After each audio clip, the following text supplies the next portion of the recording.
what they've done over the years. In the meantime, let's take a look at COVID. So, yesterday was Independence Day in the UK. Literally speaking, they actually called it that in some ways, some quarters, because the COVID restrictions were eased and lifted. And the news is that, the PM was still reluctant to tighten COVID restrictions as cases rose last autumn because he thought people dying from it were essentially all over 80. He also said the Prime Minister had, this is according to Dominic Cummings, who is an advisor to the PM, says the PM had messaged him to say, I no longer buy all these NHS overwhelmed stuff. The PM seems to be having problems from within his own kitchen cabinet. Yes. But the opposition have also been saying, should we say, fairly fiery things about it. And they're calling it irresponsible, they're calling it reckless. Okay. But this is a discussion that perhaps needs to be had in greater detail. Okay. And looking at specifics and looking at what it is that we're actually dealing with. Because a lockdown 8 months ago and a lockdown now, two different lockdowns. 8 months ago, the number of people who have been vaccinated in the UK, they say it's going to up to 68%? Yep. Okay. Now, that number did not exist then. So right now, what they have is a situation where they are not simply unlocking the economy that existed God knows how many months ago. This is a different economy because of the vaccination. And if somebody wants to understand the outcome of the vaccination and the potency of it, perhaps, as you argued yesterday, this is an opportunity to see it. But then there are those who say, you are playing around with people's lives. Yeah. But even with the lockdown, the numbers were rising. So, last year, during summer, they opened it up a little bit. God Almighty. Numbers skyrocketed. Yes, they did, didn't they? Yeah. But then, we didn't have the vaccines. Yeah. It is a multifaceted discussion. And unfortunately, the people who are leading this discussion are politicians. Yes. I would like to hear what the scientists have to say. Yeah, politicians will always speak from their point of interest. Yes. But looking at the numbers globally, we are still seeing a rise in number of cases in Mexico. 5,000 new cases in Mexico, 138 new deaths in Mexico. The total number of deaths in Mexico, 236,000. Can you imagine? 236,000 people have died in a country of 130 million people. Compare that to other countries, for example, Russia with a country of 146 million people, where 149,000 people have died. France with 65 million, 111,000 people have died. India, 414,000 people have died. And still the highest number of deaths all over the world is USA. 624,000 people have died of COVID-19 in the USA. Italy, 127,000 people. 195,000 in Peru. And Peru has been going through some political campaigning. We've just seen election results being declared, and somebody has been declared the president, newly elected president of Peru. A lot has happened in these countries. Politics, you can't stop it. You have to go through it. You can't. But in Peru, what is interesting is that the person who has won is actually leftward leaning. Yes. And the person whom they have defeated, the contender was the daughter of a former president of Peru, one Fujimori. The lady also has a Fujimori name. Yes. And of course, by the way, the vote difference isn't that big. So likelihood is that this matter is going to go to court. It's a tight margin. Oh, it's a tight margin, all right. This is interesting. And also as we see what's happening in Brazil as well. The whole issue of COVID and the COVID numbers is being either set aside or being used as a political tool. It's being managed. It's being managed. It's a political tool. Lula da Silva wants to come back, and he's using exactly the management of COVID-19 by the current president to show, see, I'd rather have a corrupt president who keeps his people alive. Let me tell you, when politicians enter the arena, one of the things that you're guaranteed is you're not sure what it is that you're actually listening or hearing. Because everyone speaks with such conviction, if you only listen to one voice, you'll think, okay, this person has it. Then you listen to the other, equally convincing. Yeah. But the question is, where are the facts? Because the facts tend to lie right in the middle there. Yeah. And the voices are never as loud as that of the politicians. There will be facts. Yes. And you will not remove the facts. No, you won't. Things that are constant. Sunrise, sunset, and Morning and evening. the facts. The truth. Time for us to take a break and take a look at the weather. And as we do this, remind you that if you'd like to access business news wherever you are, all over the world, you can access them on our website, standardmedia.co.ke/business, for business news, for financial markets, technology, real estate. And there are also podcasts that help you to understand a lot about business. That's standardmedia.co.ke/business. 18 minutes after 6. Good morning. This is the Situation Room, the only way to start your day. Spice up your life. 24/7, around the world, non-stop. This is SpiceFM. The COVID-19 pandemic has reminded us that knowing how to spot fake news can be the difference between life and death. The spread of fake news has national implications too. Is your governor really delivering on his campaign promises? Or does the Ethics and Anti-Corruption Commission have a watertight case against him? It all boils down to the news you consume. That's why SpiceFM and its partners have created the Fighting Fakes Media Literacy campaign to help Kenyans become more discerning news consumers. We'll show you how to take care before you share. Tune in to the Situation Room from 6 a.m. every weekday morning for refreshing and profitable conversations about the facts, and only the facts. Classic soul, R&B, smooth jazz, neo soul, and nostalgic ballads. Make some noise. You're listening to Spice FM. The weather with Spice FM. You know, it warmed up in Nairobi yesterday as compared to previous days. But yes, it's also going to be looking not so bad today. Mostly cloudy day in Nairobi at 24 degrees. Expect a mostly clear day in Kakamega at 26. Mombasa, light rains at 28. Malindi, light rains at 29. Kisumu, clear skies at 28. Eldoret, clear skies at 21. Nakuru, mostly clear day at 23. Nyeri, light rains at 20. In Kampala, Uganda, mostly clear day at 26. Kinshasa, DRC, mostly clear day at 30. Lagos, Nigeria, light rains at 29. Johannesburg, clear day at 15 degrees. Dar es Salaam, Tanzania, clear day at 30. Beijing, light rains at 29. And Paris, clear day at 29. London, clear at 29. New York is also going to have a clear day at 28 degrees. Good morning. Spice FM. Spice up your life. Mature, intelligent talk every morning. Spice up yourself.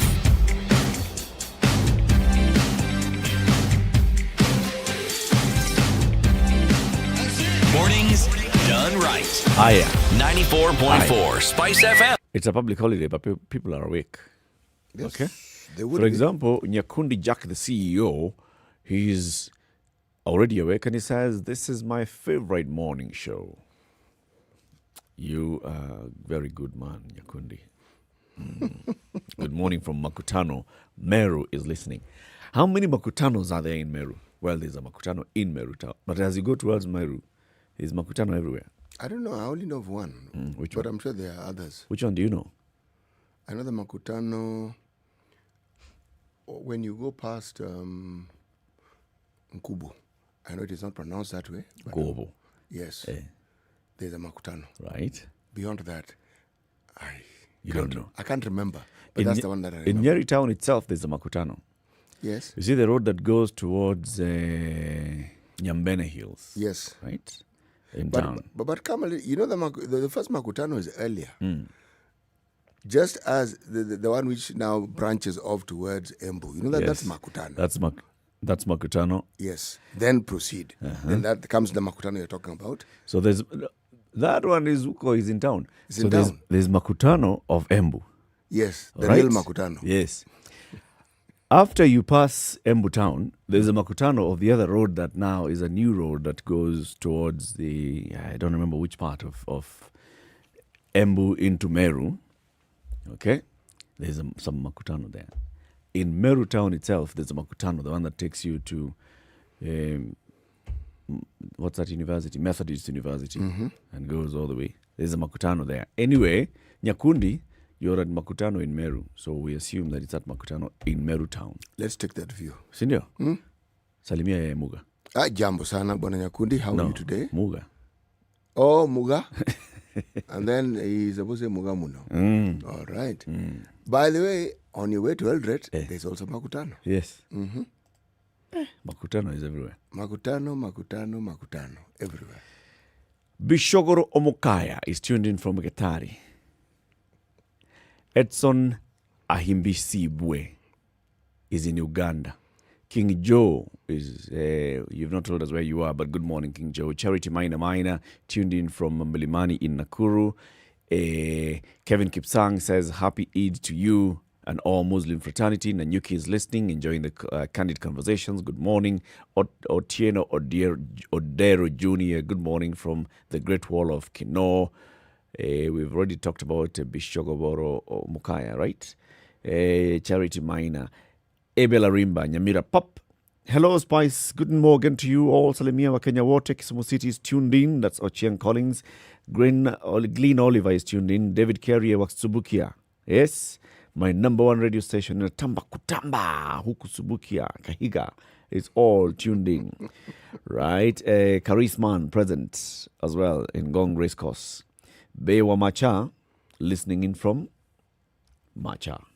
Amazing Lushoto is also tuned in. Very good morning to everybody. Karibuni kwenye mpango wa leo. City, today's proverb. No barber shaves himself. No barber shaves himself. Muganga hajigangi. Right. That is more hajinyoi, but Muganga the point is made. hajigangi. No barber shaves himself. Kenyan proverb, by the way. It's a Kenyan one. Yes, from central Kenya, specifically. Yeah. Kikuyu. Yes. All right. It's an interesting one. Will tell us why this one today. Let's look at the headlines then. Yes? You know, my friend, there's some headlines that really caught my attention. The Business Daily, if you... Let me just read the headlines so that you see why I'm going about it. Headline of all headlines. Ex-Treasury Chief loses Anglo Leasing scam loot. Okay? Ex-Treasury Chief Yes. loses Anglo Leasing scam loot. Yes. Okay. There's a gentleman Yeah. by the name of Patrick Abachi. Okay? Now, he had the misfortune of having queries made into the wealth that he has and how he acquired it. Okay? The case has been in court. What we're reading here is now the culmination.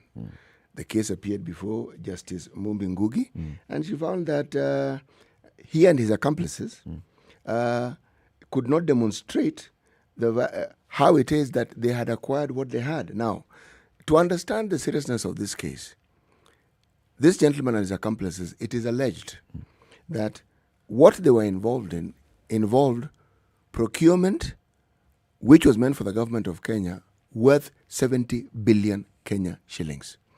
And this was ranging from, and I read, services of forgery-proof passports. Remember that story? Yep. Naval ships, Yep. forensic laboratories. Yep. And the statement says these never materialized. However, the money seems to have been spent. Yes. Okay? So now what the courts have said, this money that you have, when they first raided his house, they found 1.9 million shillings cash. Okay? In the house. In the house. Hiyo ilikuwa ni mboga. Then, now, everything that he owns and whatever money he has in the bank, they did an audit. They said this man seemed to have been banking close to 70,000 shillings almost every other day. Okay? And yet his salary at the time was 35,000 shillings. And that's per month. Wow. Eh, He earns 35,000 a month, at that time, yes. but he's Banking, yes. banking 70,000 Yes, yes, every yes. 2 days or so. Abracadabra. Yes. So that is one headline. Then there's yet another headline. Kenya unable to account for 2 billion KDF pay. Now, this one, KDF, AMISOM, Somalia, Understanding, African Union, supposed to reimburse the Treasury. Yep. Because the Treasury has also been footing the bills Yep. to keep our soldiers there. Yep. But the headline is perhaps a little more, should we say, dramatic than the story. You read the story, it's just a question of details of how much money was received. One group says, there should have been 8 billion, but the Treasury says, we'll receive 6.5 billion. All right? That's really the story. But the headline is actually very interesting. However, the thing that I found delightful is actually on page 5. Kenyans abroad defy COVID to remit 189 billion in the first half of the year. 6 months of 2021, Yes, with COVID. 185 9 billion remittances into the country. Yes. So The greatest foreign exchange earner in this country is Kenyans. we are the ones who earn the most, and that is why we should have the loudest voices. And if we think it isn't loud enough, it should be louder so that we can be heard. Yes. That's some good news. Mostly from which countries? Well, Is there a breakdown? there is a breakdown of the amounts, but it is usually remittances. Let me break down for you since you asked. Yes, please. North America and Europe, it grew by 37.8%. Yes, please. That was America, and Europe 41.4%. Yes, please. All right. So North America grown. Grown, Europe grown, but Europe is the highest. Okay. By 41%, 41.4. Okay. The rest of the world, 25.2%. Okay. Rest of the world. Where do we rank the Middle East? It's among the rest. Middle East is the rest. Most of our money comes from Europe and America. Okay. Yes. Now, let me just give it to you in amounts. Cash from Kenyans in North America, which includes Canada, United States, and Mexico. We're also in Mexico, just in case you didn't know. Yes. It amounts to 115 billion point 7. Actually, it's 0.7 billion, not 15 billion 7. Okay? And if you do the maths, this is good. 100 billion shillings. Yes. Uh-huh. It accounts for 61.1% of total remittances. It is up from 53.1%. So Kenyans have not eased. It's like they know our people are not having a good time. Yeah. Let us send money back. Now, when we ask how it is, we survive. Okay? Part of the reason is just this. Now, remittances, we're talking about cash. Many people who live in this great city of Nairobi, they survive again because of food remittances from the rural areas. From the rural areas. Yes. That's how they survive all this. When you hear that unga has gone up, 2 kilos going to 90 bob, 200 bob, the reason why they survive, maize is actually sent from the rural areas, and then you go to an Oregorego, who now makes it possible for... Oregorego? Yes. Who converts? Who converts it into ugali. Hey, that's a very good news. Yes. But there's some bad news coming out of people outside the country. 500 Kenyan girls trafficked to India now face arrest. About 500 Kenyan girls trafficked to India are among illegal immigrants facing arrest as the Indian government cracks down on foreigners without proper papers. The Union Ministry of Home Affairs has ordered all the 29 states and 7 union territories to find missing foreigners who've been in India illegally since 2011. One of the girls trafficked to the Asian country told the nation about their plight in a phone interview. Says, "It's easy for them to hunt us down. They don't know our story. I come from Kakamega. I met a woman on social media who brought me here, and we call her mother as a sign of respect. But the truth is, because she owns us, that's why we call her mother. She's the one who organized for me to come to India for a hotel job, as all I ever wanted was a better life and to provide for my family. When I arrived in Delhi, she took me to this apartment, and I thought it was to rest up before I report for duty. But little did I know that she had brought me over so I could sell my body to make her rich." The girl said she's unhappy with her new life and fled Delhi to settle somewhere else.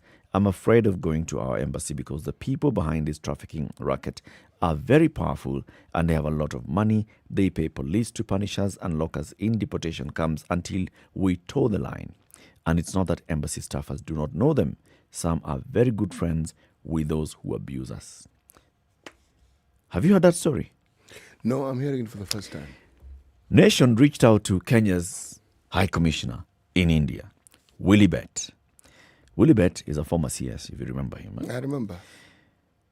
And what the former CS is doing is he's urging Kenyans in India illegally, especially those trafficked, to get in touch with the mission. We know there are between 300 and 500 girls who were illegally brought to this country. It's usually difficult to track them down as we don't know where they are, but we are here to serve them. We have helped quite a number out of our own pockets, as there is no budget for such situations apart from talking to Indian authorities to waive penalties, getting in touch with their families for air tickets, and this week I'm still going to put up another notice so that they know we are here for them. We will do what we can, and if they show up, getting a plane to take them back home will not be an issue. My friend, up to 500 Kenyan girls, this one says she's from Kakamega. Somebody reached out to you, said there are job opportunities in India. Organized for you to, of course, this girl in Kakamega did not have a passport, organized for you to get all the requisite papers. Organized for you to board a plane. Organized for you to travel all the way to India. The government of Kenya issued you with a passport, right? Yes, You may not know when you traveled, but then you get to the airport and you travel. Immigration knows you've left the country. They do. Indian High Commission can tell who has arrived in India They can. because the Indian immigration knows who has entered the country. Then these people just disappear. They are kept in a house by some madam who then uses them as prostitutes. They're basically not even that. They're sex slaves. And she's the one who determines what you eat, whether you will ever leave that country. And of course, knowing what she subjected you to, I doubt she'll allow you to leave the country. Not only that, one of the things that happens is they first of all confiscate your passport Yep.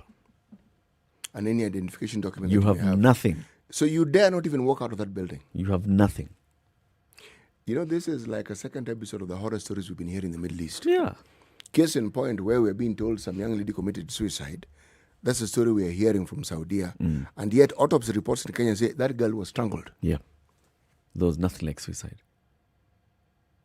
And here we are, basically, the Kenyan High Commission, the Ministry of Foreign Affairs is saying, we are aware that this thing is happening, but we don't even have a budget to support them.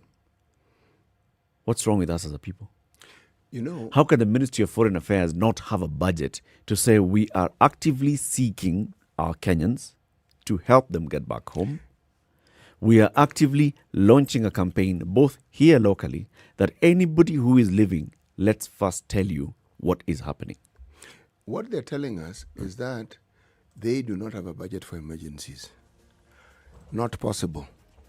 An embassy, not possible, because anything can happen, anything untoward can happen, and there has to be something that you can lean on. Unless they tell us that their budget is to cater for their own staff. In the event of an evacuation because of political unrest or turmoil, What will they or do? whatever, we will evacuate our staff back to the country. This is, it's really, really, really sad. I think the ambassador was being defensive.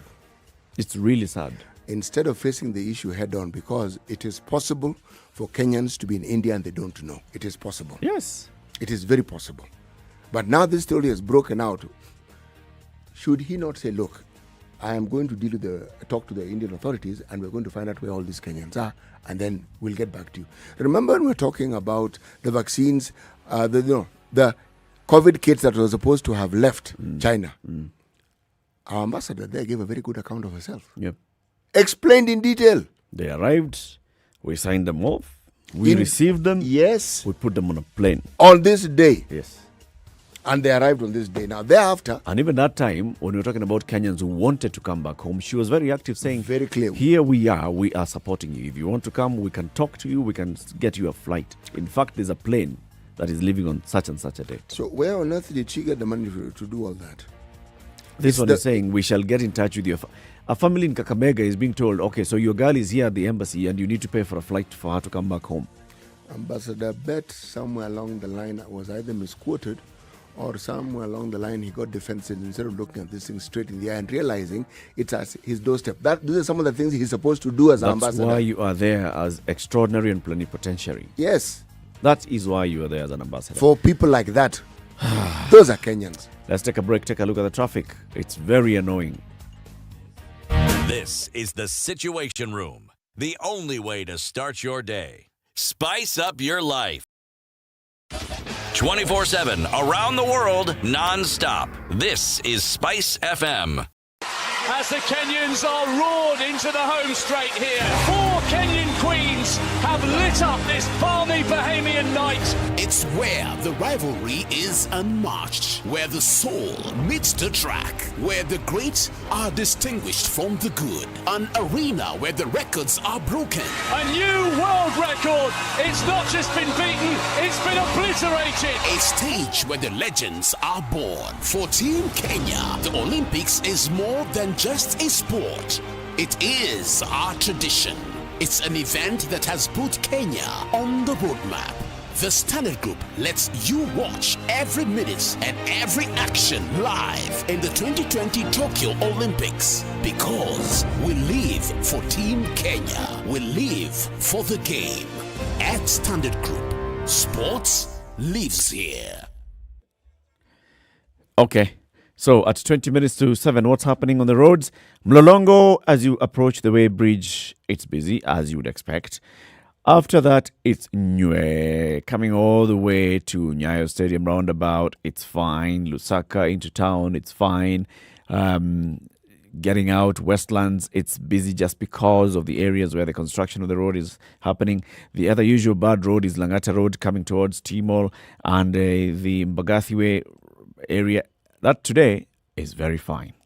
Jogoo Road is very fine. Thika Road, my goodness, if you'd like to go anywhere, like you want to go to Makutanos in Meru, leave now. Thika Road is so good and so clear, looking all green. All parts of this city today are looking very, very, very good at this time of the morning, but you wait. 8:30 we'll be here. We'll be speaking a different language. Classic soul, R&B, smooth jazz, neo soul, and nostalgic ballads. Make some noise. You're listening to Spice FM. Mature, intelligent talk every morning. Spice up yourself.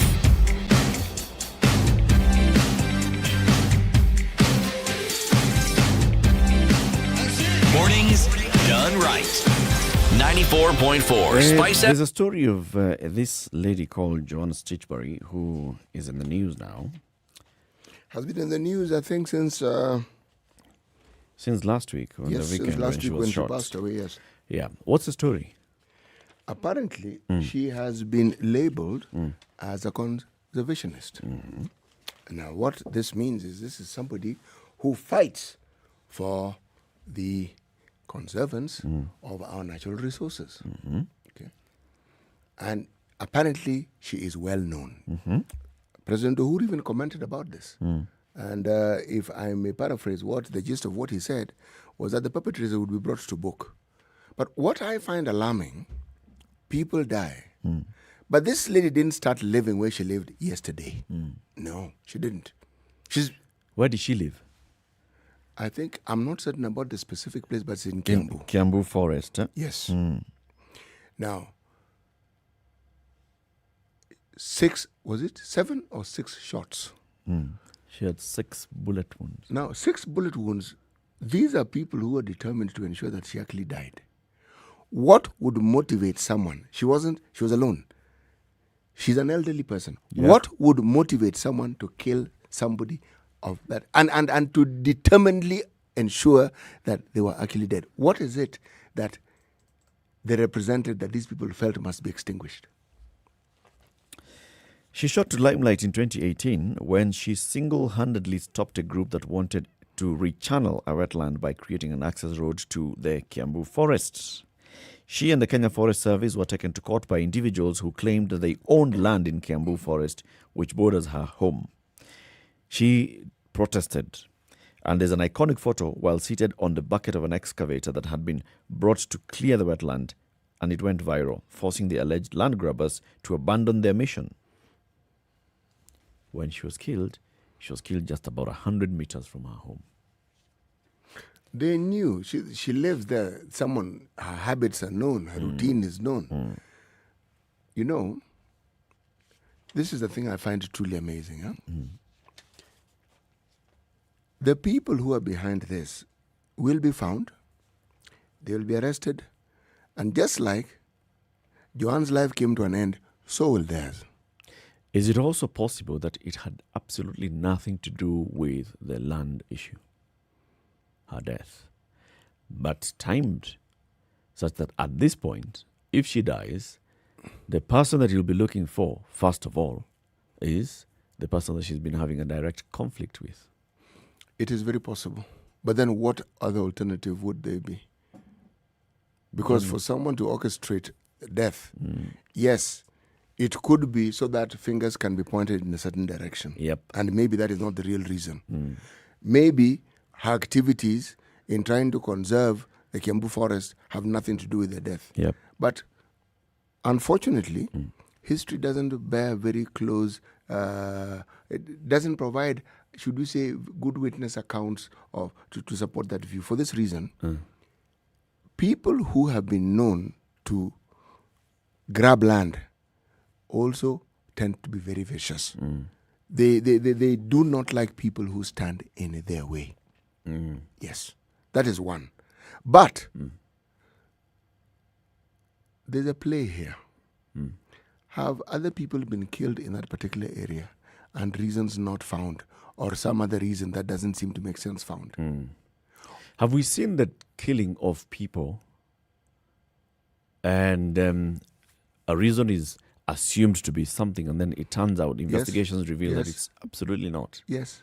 Issues, for example, with succession. Remember, she's a 64-year-old woman who has some prime piece of land next to forest. It's in Kiambu. Issues of succession. Issues of anything else that she was doing in her life. It could be anything. We'd need to know if she has But then family. the most obvious view here, and what is then immediately sent out in public and used in the public, in the court of public opinion, is the people who are trying to steal land in Kiambu Forest have killed John Stitchbury because she was complaining about their activities. There would be I'm thinking maybe not. The point you make is a valid one, because we don't know much about her family, do we? No, we don't. We don't know much about her associates and other people whom she related to. But until this comes to light, the perspective that you provided is valid. In these matters, the direction in which you are pointed to may not necessarily be the direction that this thing actually took. It may be the direction somebody wants you to look at. Could be something else, totally different. Look, there are cases we have which are still in court. Okay? There was this fine gentleman who apparently was a golfing business-related billionaire. Yeah. Okay? Yeah. Toby, he passed away under gruesome circumstances. Now, the case is still ongoing. Okay? There's this, there's the other. The suspect seems to be the wife. Allegation of this. Yeah, wife. but I personally, the issue of who killed, who might have, that wasn't really my concern. The police will do a good job. My concern was they kept saying he was a billionaire. What is it that he did that made him a billionaire? You see, because when you label someone as a billionaire, you're immediately suggesting that this wealth is what is the reason behind. Yes, he's wanting, or he's being killed. And I was asking, okay, can we establish that this person was actually the billionaire people say he is? The label has stuck. The evidence to support that view, to date, I have not seen. What evidence do you want? Bank account details? No. business. Because for you to be a billionaire, there needs to be something that generates the sort of money that would make you a billionaire. And I don't think so. You look at a golf ball and you see this is a customer. What selling balls? No. selling clubs. Was he selling the golf? Was he selling the golf courses? Hey, this hour. Because if you can't prove that, then the allegation and the story that he was killed for as well. You know that story now. You have to work a breaky kidogo. Let's ask ourselves. Are you saying he was not wealthy? Oh no, he was clearly well-to-do. Yeah, so the term billionaire is what you have an That's issue. what's disturbing me. Multi-millionaire, would you be comfortable with that? No. Millionaire? Yes, that's okay. Millionaire is okay. Millionaire makes sense. You can 'cause sell the balls house- and make a even the million. house he owned could qualify him. Yeah. But you can own a house that is worth 100 million. Yeah, that's a and you have multi-millionaire. and you have a bank debt of 150 million. He's a multi-millionaire. Okay. So Okay. So, whenever people point towards someone's wealth, the implication is that their death was caused Was by something to do. associated Yes, with. exactly. So that is what in my mind needs to be established. Was this person exactly as wealthy as they're claiming that he was? it's 12 minutes to 7. Let's take another quick break and then we'll look at more headlines. Good morning.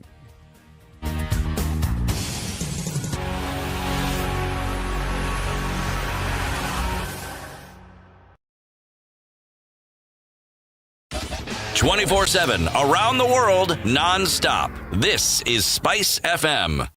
Hello. Halo, umesikia? Nimesikia nini? Hujasikia habari? Hebu acha nikuambie. Kile kimetokea. Hello? Hello? Hello? Don't wait for hearsay. Dial *550*1# to read the standard e-paper from the convenience of your mobile phone for only 20 shillings from your telecom line, and stay up to date for a reliable source with over 100 years of experience with no additional data charges. Spice FM. Malindi. Mature, intelligent talk every morning. Spice up yourself.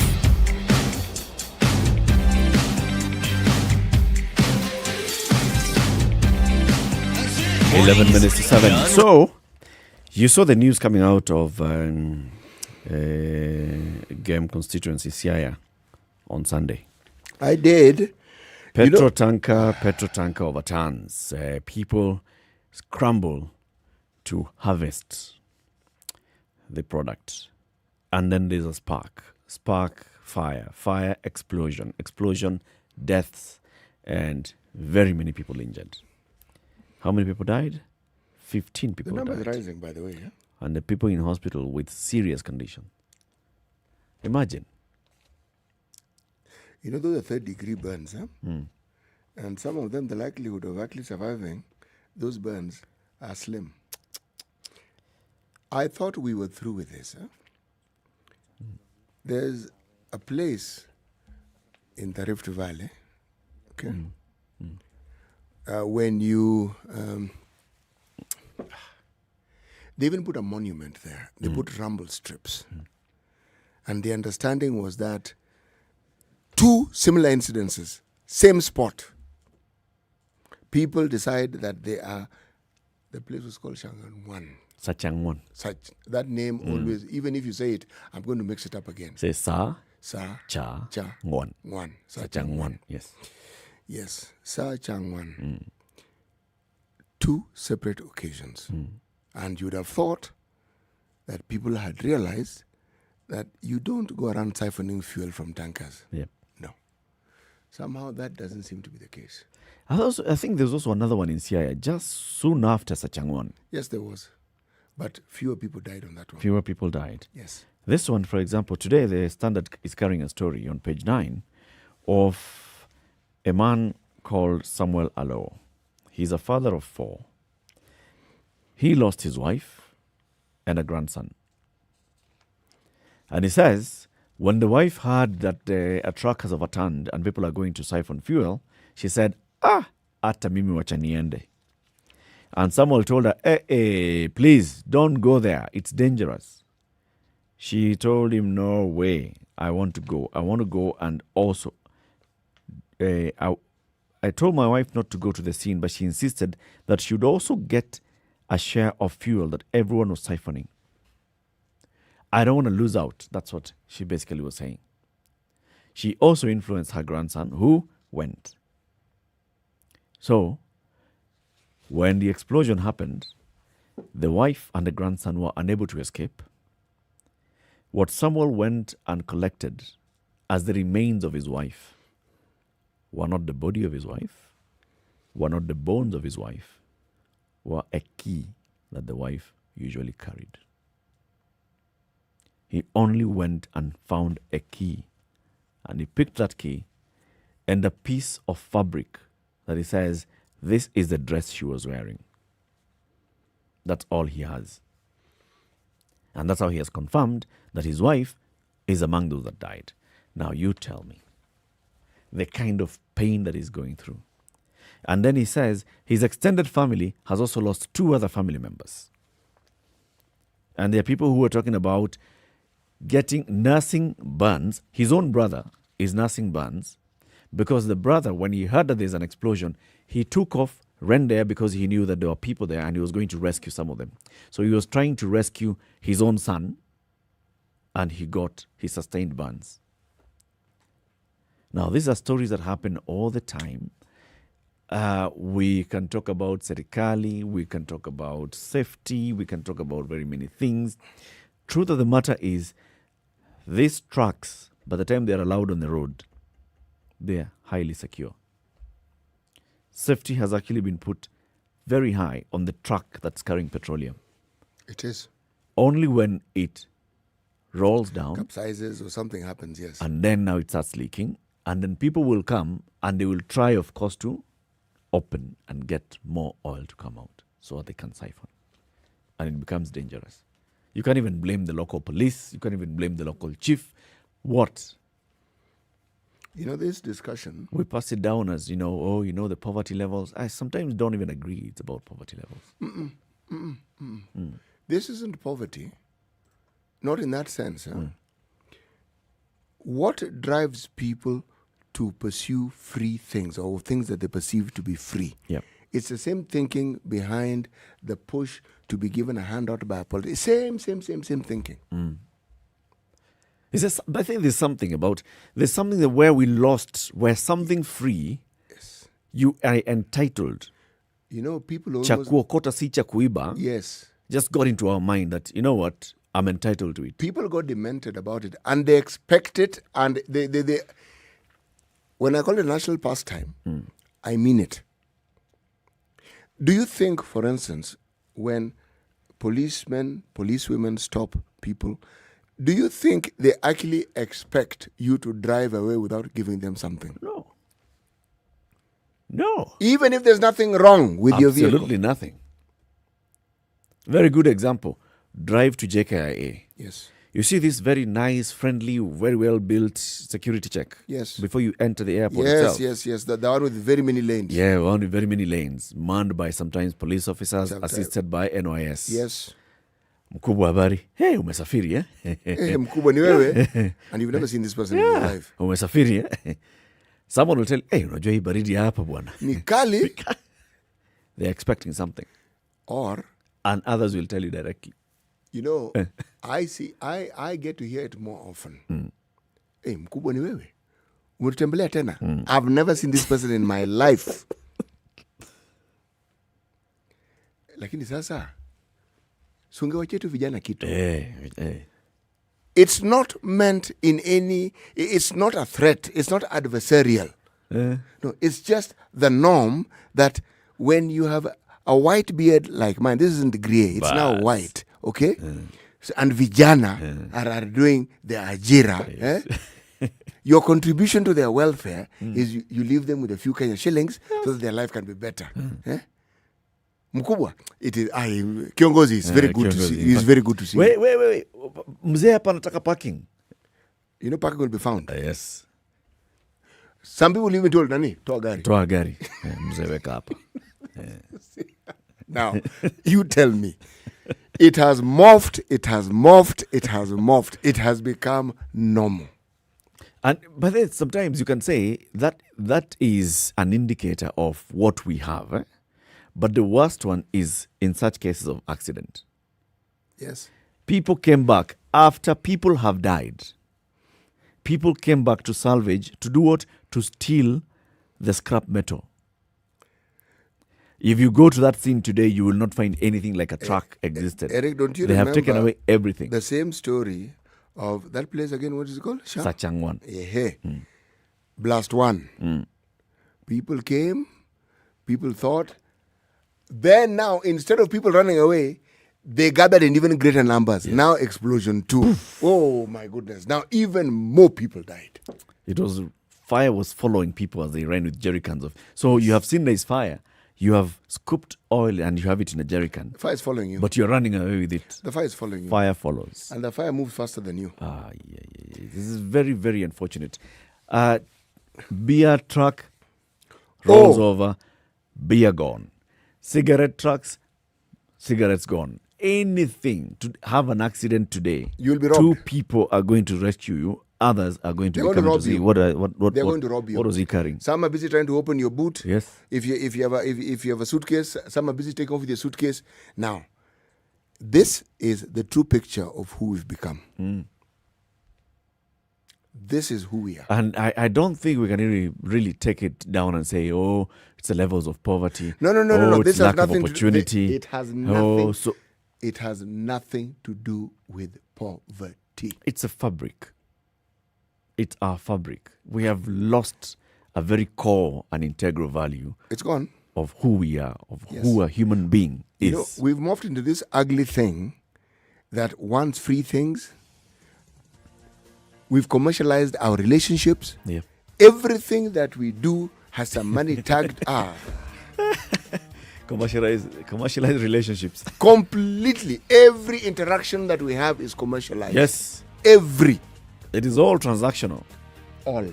Say hello to someone today, and you've entered the transaction. Oh no, you immediately. In fact, they're working. Keep it right here. We shall be looking at more headlines in the coming hour. This is Kenya's biggest conversation, the Situation Room. Eid Mubarak, everybody. Today is Eid al-Adha. So if you had forgotten and you were out on the road and you're wondering, how come I'm the only one on the road? It's because you're the only one on the road. Others are celebrating Eid. Yep. In the next hour, we'll be looking at more papers. Nduoko, our colleague, is away this week. She's taken a holiday. But C.T. Muga and Eric Latif are here with you. It's now 7 a.m.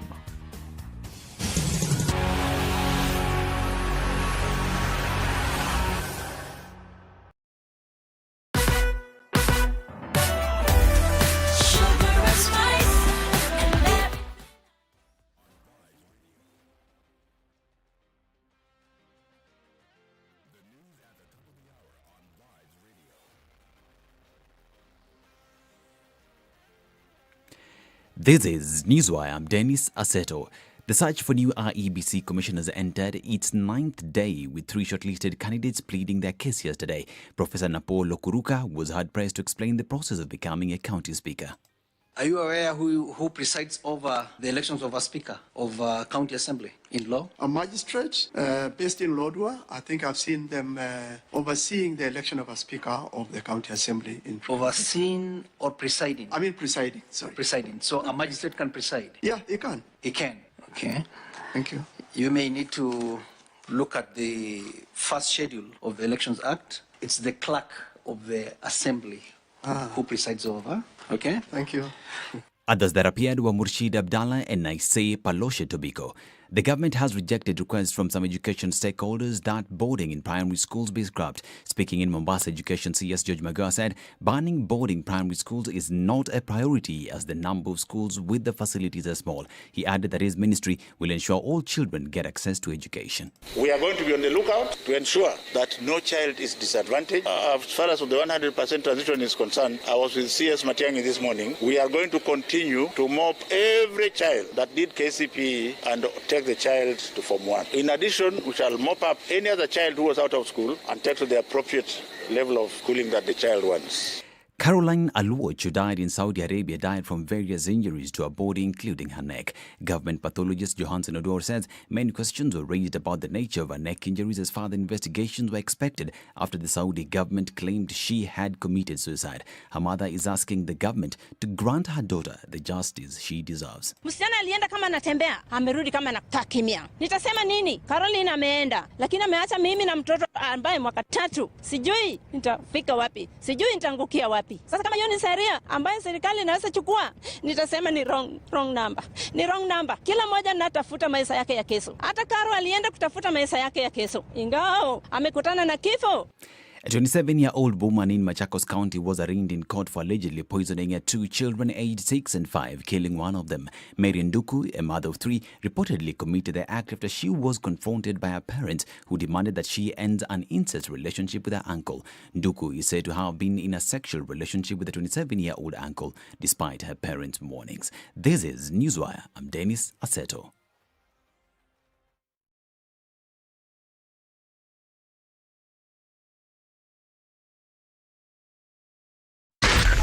SpiceFM, Nakuru.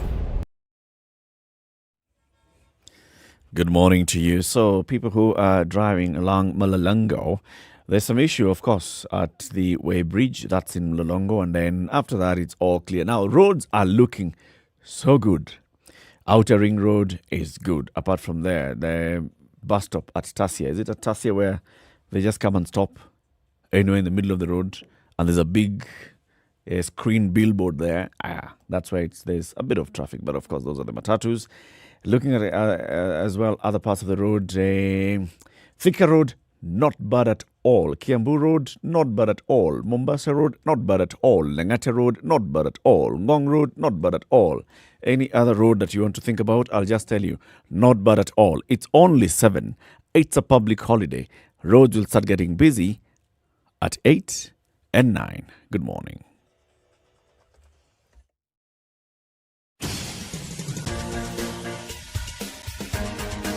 This is The Situation Room, the home of hard-hitting political commentary and penetrating insights about the state of the nation. This is a talk radio experience like no other. The Situation Room, a place for hard truths, debates, and elevated conversations. The Situation Room, witty, political, engaging, deep, controversial. In the room, we have C.T. Muga, researcher, academic, seasoned political observer, a fountain of wisdom in these politically uncertain times. Ndu Oko, Nigerian by birth, Kenyan by choice, communications expert, Pan-Africanist, a truth seeker and believer in people power, and Eric Latif, agent provocateur, the man in the chair, seasoned journalist, news hound, a man who believes in punching up, not down.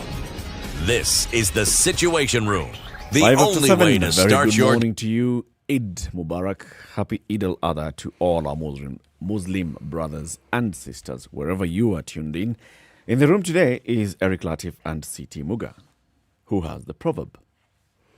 No Baba shaves himself. No Baba shaves himself. Mm-hmm. He goes to Mama.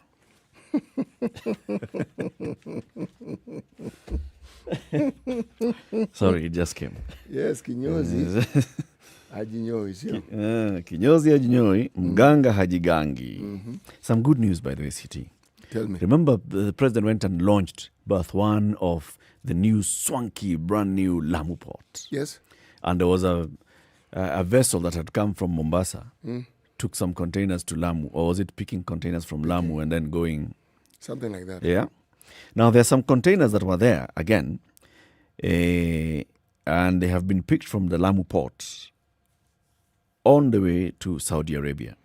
These containers were from Zanzibar. So there's a very nice photo here on page 8 of the Standard. Ready to sail MV Spirit of Dubai at the port of Lamu, where it docked to pick containers from Zanzibar for shipment to Saudi Arabia. I looked at it. I don't understand anything maritime. So I wondered, so how did they come from Zanzibar to Lamu? And where is MV Dubai coming from for it to pick them from Lamu towards Saudi Arabia? My thinking Yes. is this, huh?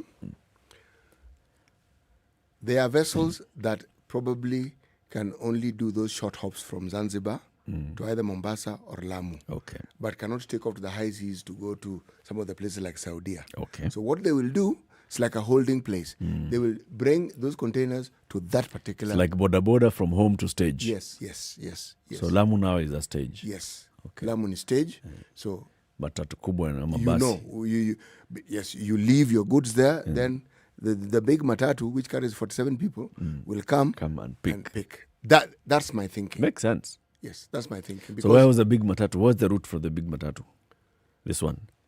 Well, the big matatu, you ask me about sea routes. I have, not just scant, I have absolutely no knowledge. But let me tell you what I do know, okay? Trade along the East African coast and up to the Horn of Africa, that has been there for the longest time. In smaller vessels, improvements on what were previously the dhow, they have existed. And they've been going on for the longest time. In fact, there is a port in the old town that people don't talk about, in Mombasa. That port, for the longest time, is what was used for loading some of the goods that came from this particular business.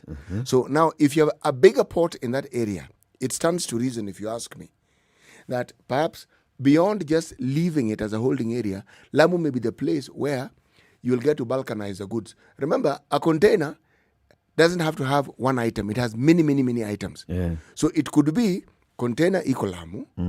All these people want to ship their things. You bring them together. Then they're put in this one container. And the ship that comes is then loaded onto it. Yes. And it goes to the next destination. Yes. Before the Lamu port was set up, one didn't even know of the vibrant fishing business that was there. Okay? But when the fishermen started claiming, because where they would dock their boats, where they would land their boats was taken up by this big. And the compensation issue went dead. Yeah. And we are not certain whether those fishermen have actually been compensated or not, or the issues have been considered. Yes. There are those who argue that there is a cost for progress. Sometimes it's a bit dear, isn't it? Sana. You'll tell us about another story that you're looking at, but there's this one. Yes. The Ethics and Anti-Corruption Commission is seeking to recover 80 million shillings taken from the Kenya School of Law. When you hear that headline, you just assume that somebody went to Kenya School of Law, found some cash there, took... Or knows where the cash was, just took it. Walked away with it.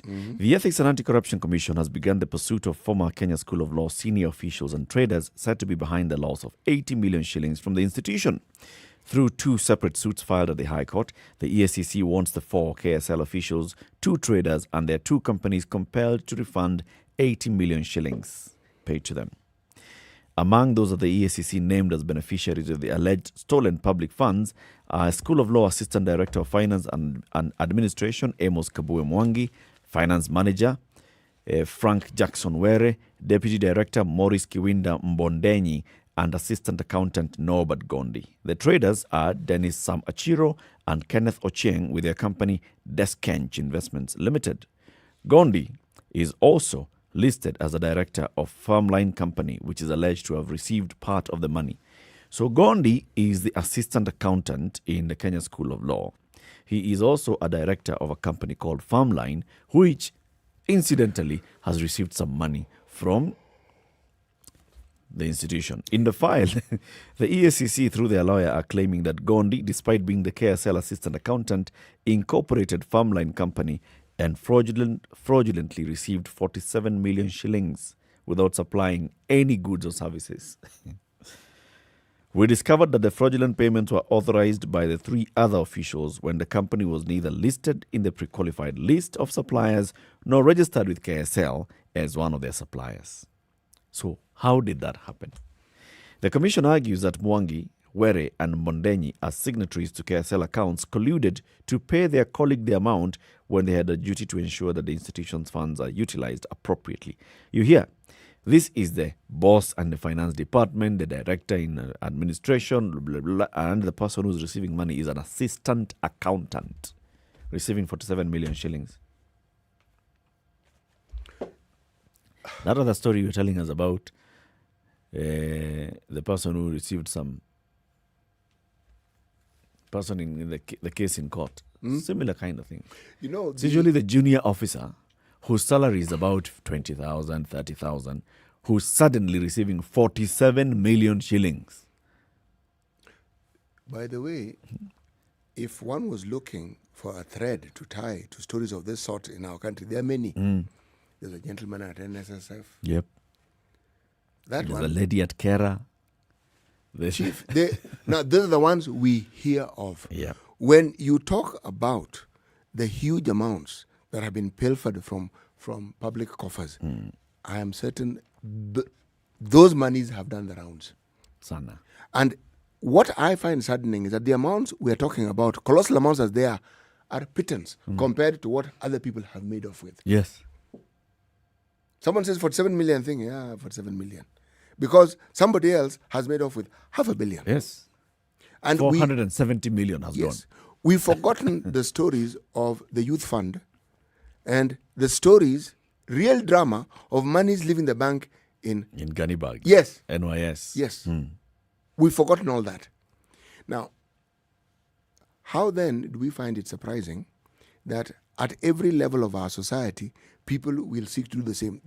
The dramatic and saddening saga in Game, in Shire County, it is not different from what we're discussing here. Something that doesn't belong to you, instead of looking at an opportunity to perhaps help the person salvage the situation, no. You want to profit from their misfortune. Yes. And it leads to what we've been discussing. And you're celebrated in the community. Yes, you are. And that's the unfortunate bit. And it's not only the people who went there and who perished. Because they were not stealing paraffin that they could have come and used in their homes. No. It was petrol that they could not have used in their homes. They could have gone and sold. Somebody else would have actually said, CT, ulipata jerican mbili. Wow. Eric, do you know of stories that have been told along that route that are applied by these fuel-carrying vehicles? People siphon that fuel and then use it as kerosene, and then an explosion occurs. These stories have been there in the public domain. Yeah. But look at how something that begins as, coffers have been depleted because of some nefarious activities. Now, even the citizenry, the opportunity that they have to pilfer, they will take it. Now, that's where we've gotten to. Yeah. So everybody wants to steal. Everybody in their own little way wants to steal. Now, the problem with that is we then create a national mindset of suspicion so that everything that is mentioned is suspect. Now, why am I saying this? If I look at the Star on page 4, there's an article, my friend, it's a double spread. Wow. Two sides of it. BBI factor. Schemers say country faces constitutional crisis if boundaries are not reviewed before the election. Schemers. Right. Revealed. Plot to postpone August general election. Now, the people who are being accused are the usual suspects, insiders, people who are close to the president. But let me quote. Yes, system. exactly. The chairman of the National Assembly Constitution Implementation Oversight Committee. Jarago MP, Jeremiah Kioni. That is the gentleman. Right. This is a serious enough issue to occasion a discussion on whether we should have elections on the proposed date of August 9th, 2022 or thereafter. Now, we go back to the Constitution and what the Constitution says. Every 9 to 12 years. 9 to 12 years. Yes. Even review the boundaries. Yes, we do. We do have to review. And the argument that is being had is if we go beyond that, okay, then it means that the elections will be invalid. You'll have held an election without reviewing reviewed the boundaries. Yes. The understanding is that with every 10 years, there's a significant increase and shift in populations. Yes. So if you're talking about representing people within a certain area, that has to be reorganized and reconfigured. Makes perfect sense. Okay. But do you think, for instance, will read this and say, okay, so what is a foot? Instead of simply understanding that it is a true, it's a valid point that is being made, but you say, no, wait, no, it can't be. What are they planning? When was the last boundary review? The last boundary review was probably 10 years ago. Around 2010. Yes. By the Andrew Ligale Commission. Yes. The Independent Boundary Review Commission. Yes. Right? Yes.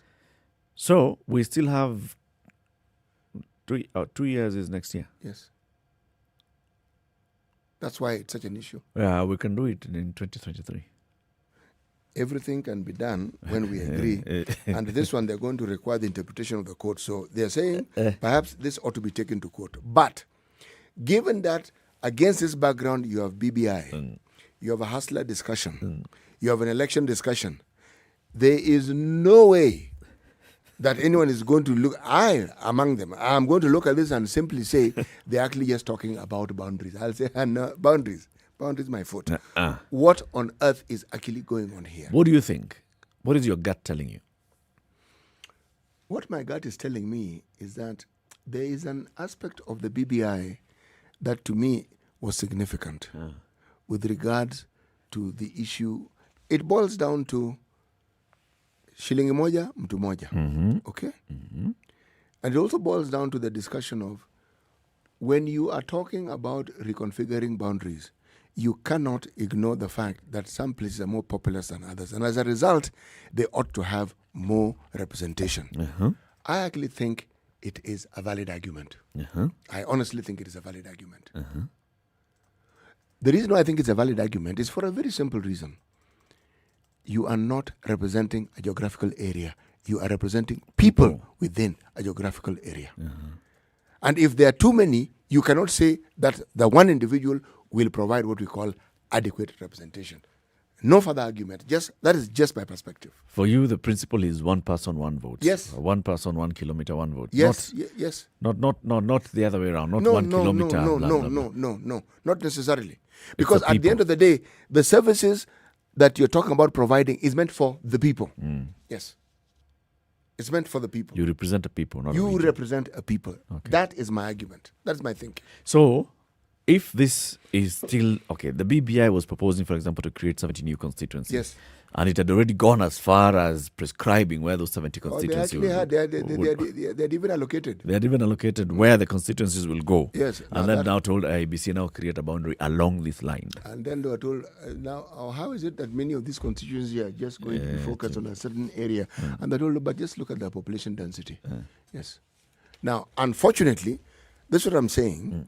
An argument and a discussion that should be validly held suddenly takes that dangerous twist that our discussions tend to take. Because in all honesty, if you don't look at it from the perspective of a people, you will disadvantage others. Yeah. And there's nothing, there are no super citizens. Every citizen of this country is the same as every other citizen.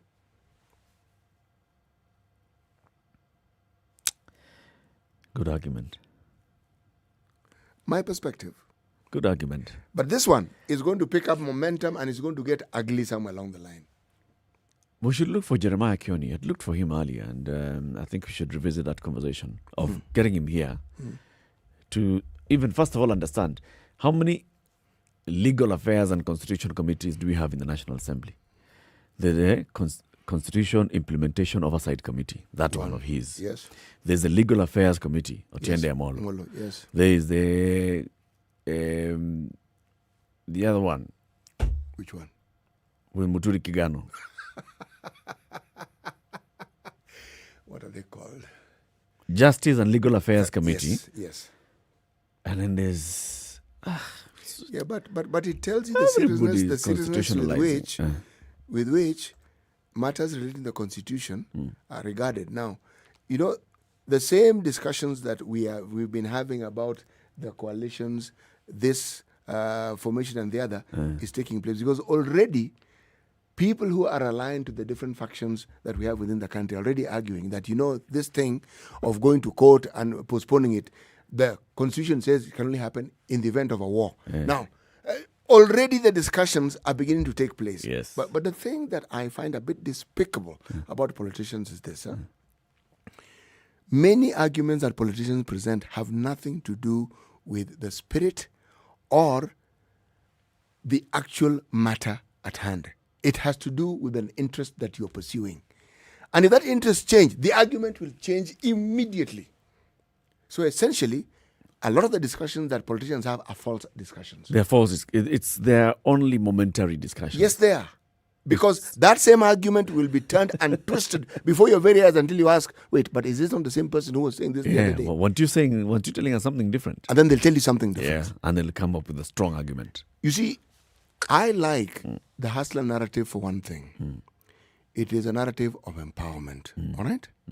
But unfortunately, it is a turbocharged, improved narrative of empowerment. Our politicians always have a narrative of empowerment. Constant. The only other constant is that we never see that empowerment. Yep.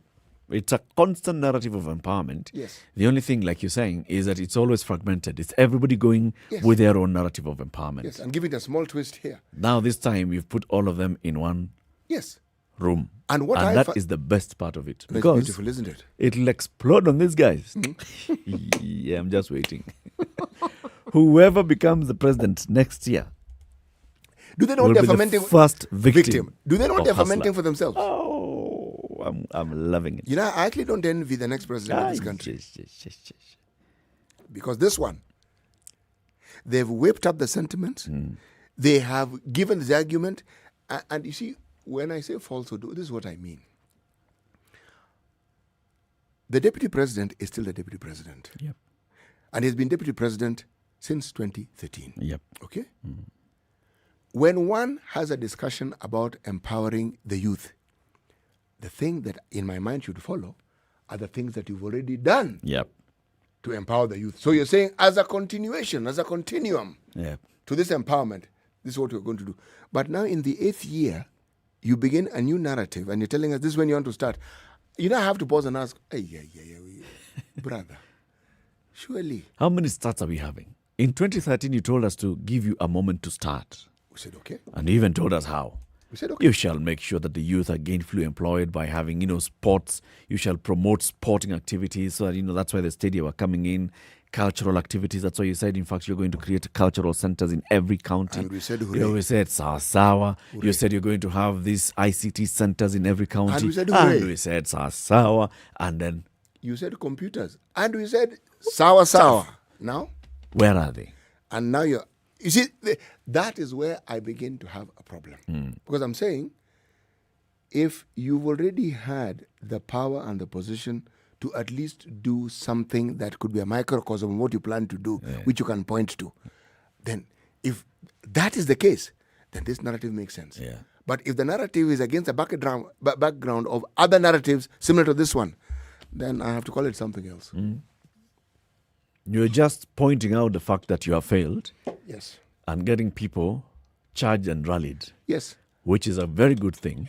Because once they give you that opportunity, now they'll come to you collecting. They'll say... And say, that thing which you said. Yes. This time, wacha ile mambo ingine. This time you cannot tell us, it's because I was betrayed. You're the one in the chair. Here. So, please. Bring. And don't tell us next year. Now. Now. Tony says, morning guys, another tanker overturned yesterday evening at the Kachok flyover, Kisumu. We could witness the same thing that happened at Malaga, only that the police responded quickly before the people around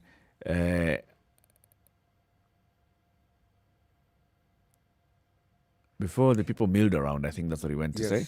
And police had to fire more than 10 times in the air. Good. To scare them. They prevented death. And he's even sent a photo of... that Kachok flyover, even as you get towards Kachok, there's Nyamasaria. Okay?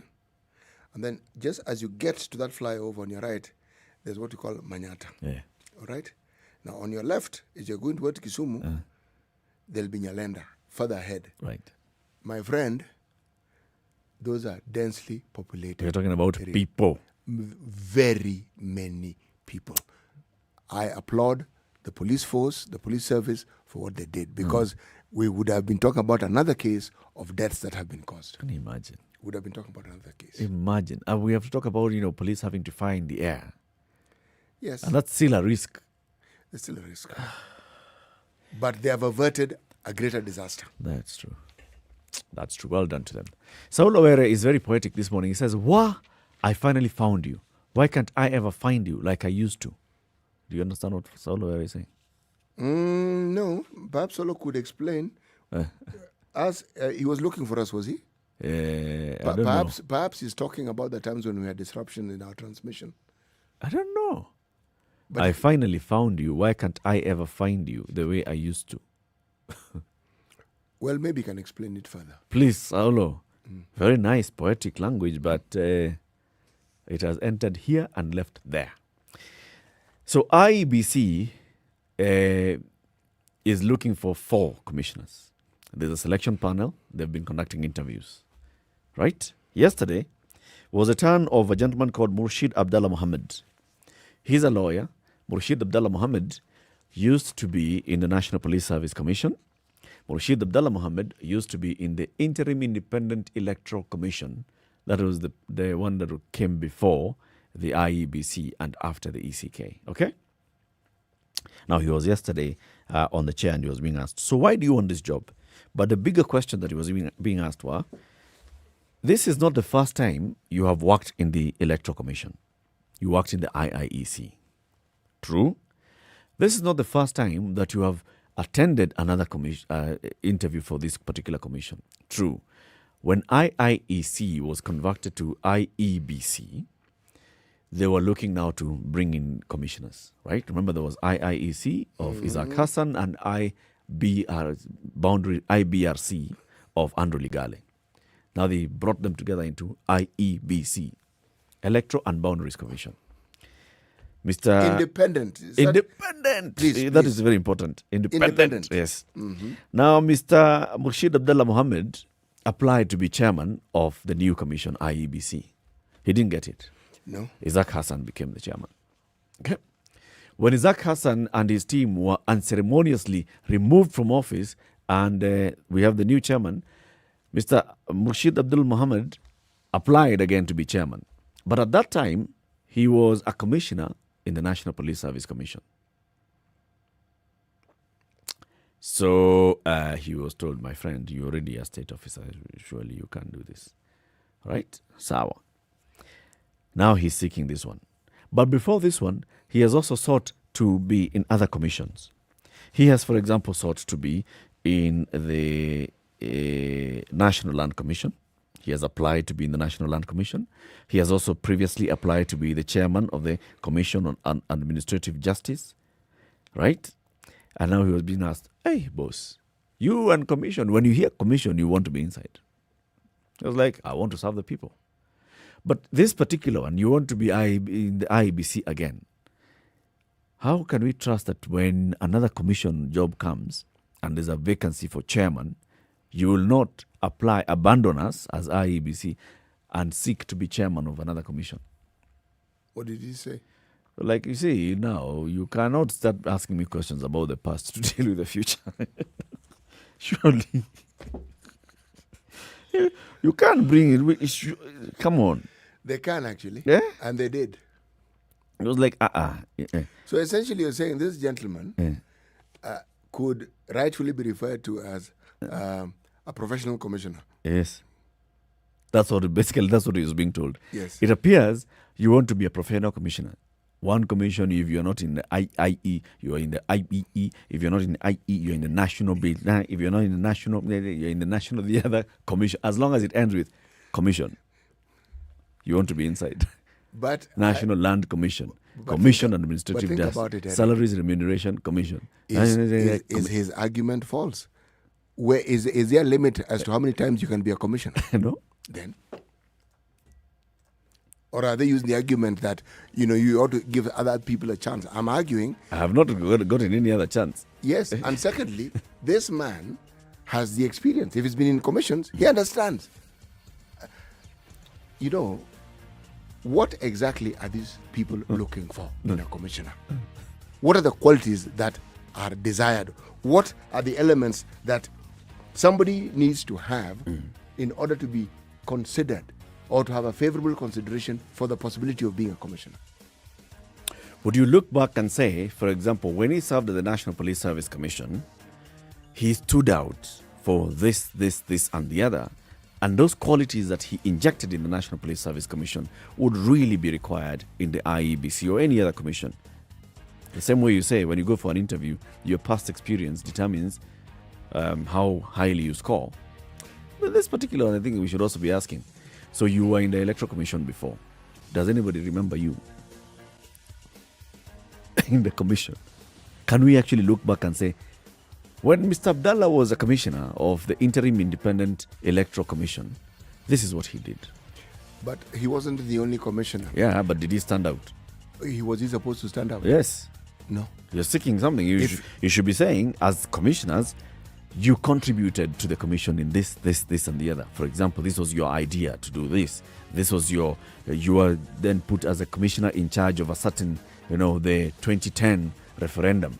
This is what you did, They're supposed to do these things collectively. The only time commissioners stand out or their chairman stand out is if you have a contentious election. Then that particular chairman is remembered because of the contentious election. Kivuit is remembered because of that election. We remember Chebukati because of an election. Yes. Isaac Hassan because of an election. Yes. That's how we remember them. Now, Dr. Kombe, we remember her because she fled. Yes. Okay? If you ask me about the other commissions, I will likely be asked, which one again? The thing is, they serve a purpose, but there is nothing about the job other than just the routine and mundane process that they follow that would make them stand out. Like, if you ask me... There should be. What is this thing that they ought to do beyond ensuring that we have a credible election that is devoid of violence? You see, it's just like if you say you served in the board of a certain institution, not as chairman, but as a board member, all right? What did you contribute? What was your contribution to that institution? Same.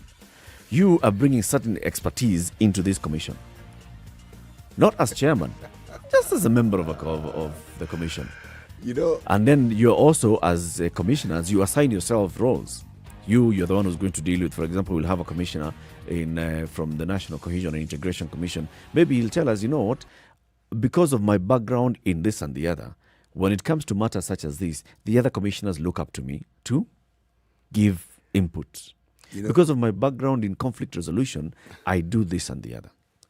This particular commission that you're talking about, if you just go back and ask yourself, people who have had some relationship or some contact with our electoral process, the controversy that the electoral process brings about is what makes them known. Like, what do we know about Willie Mutunga? Again, he's remembered because of an election. Why do you remember Justice Maraga? An election. Okay? Our elections, as one could argue, will make you or break you. Now, the ones that determine your name. Oh, yes. Whatever notoriety, whatever reputation you have thereafter, if you are in an institution that relates in one way or the other with the electoral process, that's the thing you need to bear in mind. So, having this in mind, I actually ask myself, why are all these Kenyans wanting this job? This is the last job I would want myself. They want to serve the country. No. They want to serve the country. Independent Electoral and Boundaries Commission in this country. They want to contribute to democracy in the country. Let's take a break. It's a thankless job. 25 minutes to 8. Let's see how the roads are looking like. This is the Situation Room, the only way to start your day. Spice up your life.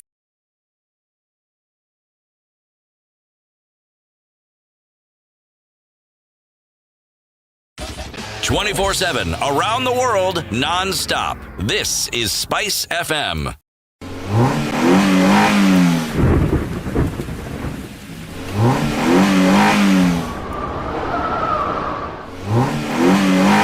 Shell Helix HX7 and HX8 with Flexi Molecule technology, an engine oil that overcomes today's tough driving conditions and actively adapts to changing engine temperatures. Shell Helix. Drive on. Losing a loved one is never easy. The lingering memories, the what-ifs, but in all the gloom, we find ways of celebrating them. And here at the Standard Tributes, we aim to give your loved ones that befitting send-off. Visit www.standardmedia.co.ke/tributes today and post your loved one's tribute. In addition, get access to funeral services from our trusted vendors. The Standard Tributes, keeping memories alive. 24/7 around the world non-stop. This is Spice FM.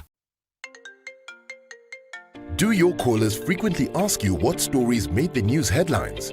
Introducing the Call Bulletin, courtesy of Skiza. You can now keep your callers informed and up to date with the latest news updates from KTN News, courtesy of Skiza. Dial star 811 star 795 hash to subscribe today. Set the tone with Skiza. Classic soul, R&B, smooth jazz, neo soul, and nostalgic ballads. Make some noise. You're listening to So Spice it's warming FM. up in Nairobi. It's now 14 degrees. It's going to be a mostly cloudy day, rising to 24. How is it looking like in Mombasa? 22 degrees presently. Light rains throughout the day. It's going to rise to 29. Kakamega, sunny day at 26. Malindi, rain showers at 29 degrees. It's currently at 25. Kampala is at 20, currently rising to 26. Kisumu, partly sunny day at 28. Eldoret, mostly cloudy day. It's currently at 12 degrees. It's going to rise to 21. Nakuru, mostly sunny at 23. Nyeri, light rains at 20. Now in Kinshasa, mostly cloudy at 30. Lagos, Nigeria, light rains at 29. Johannesburg in South Africa, clear skies, 15 degrees at the highs. Dar es Salaam in Tanzania, sunny day at 30. Beijing in China, light rains at 29. Paris in France, sunny day at 29. London, sunny day at 29. And New York, mostly cloudy day at 32. Are you ready? Okay. Spice FM.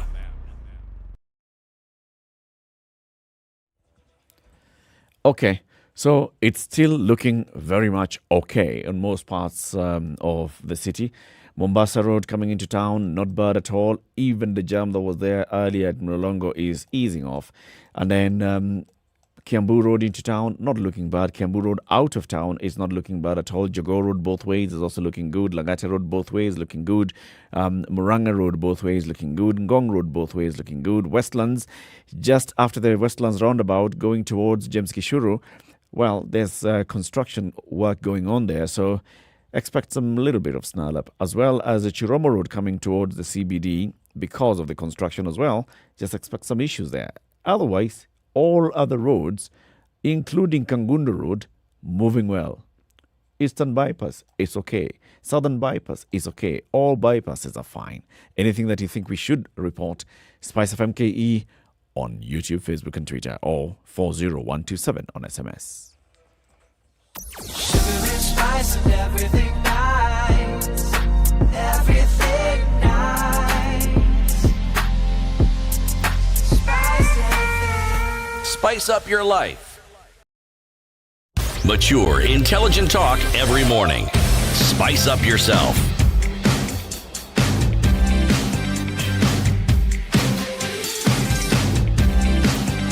Mornings done right. 94.4 Spice FM, Dave Chappelle, Nairobi. disciple, says he's enjoying the show from the true north, as usual. What's the true north? But he also says, Leo City is on fire. Ni nini? Umekula pilipili asubuhi? Yani nimewakisha moto ama nimewakishwa? Unawaka moto. Umemeza makaa. Sheesh. City. Victoria also says, CT, you are right. Self-implosion on the way. Self-immolation. It's coming. This hustler's talk. Kitaumana. Kitaumana. Isaac Noah is also listening in from Nyalenda in Kisumu, from that place in Kachok. Dennis Moy, good morning, guys. Good catching up with you. Chilly here in Nyeri. Well, everybody, thank you very much for all the contribution that you make every day as we have these conversations on air. Big story. Asante sana. You know, there is a story that caught my attention in the Star.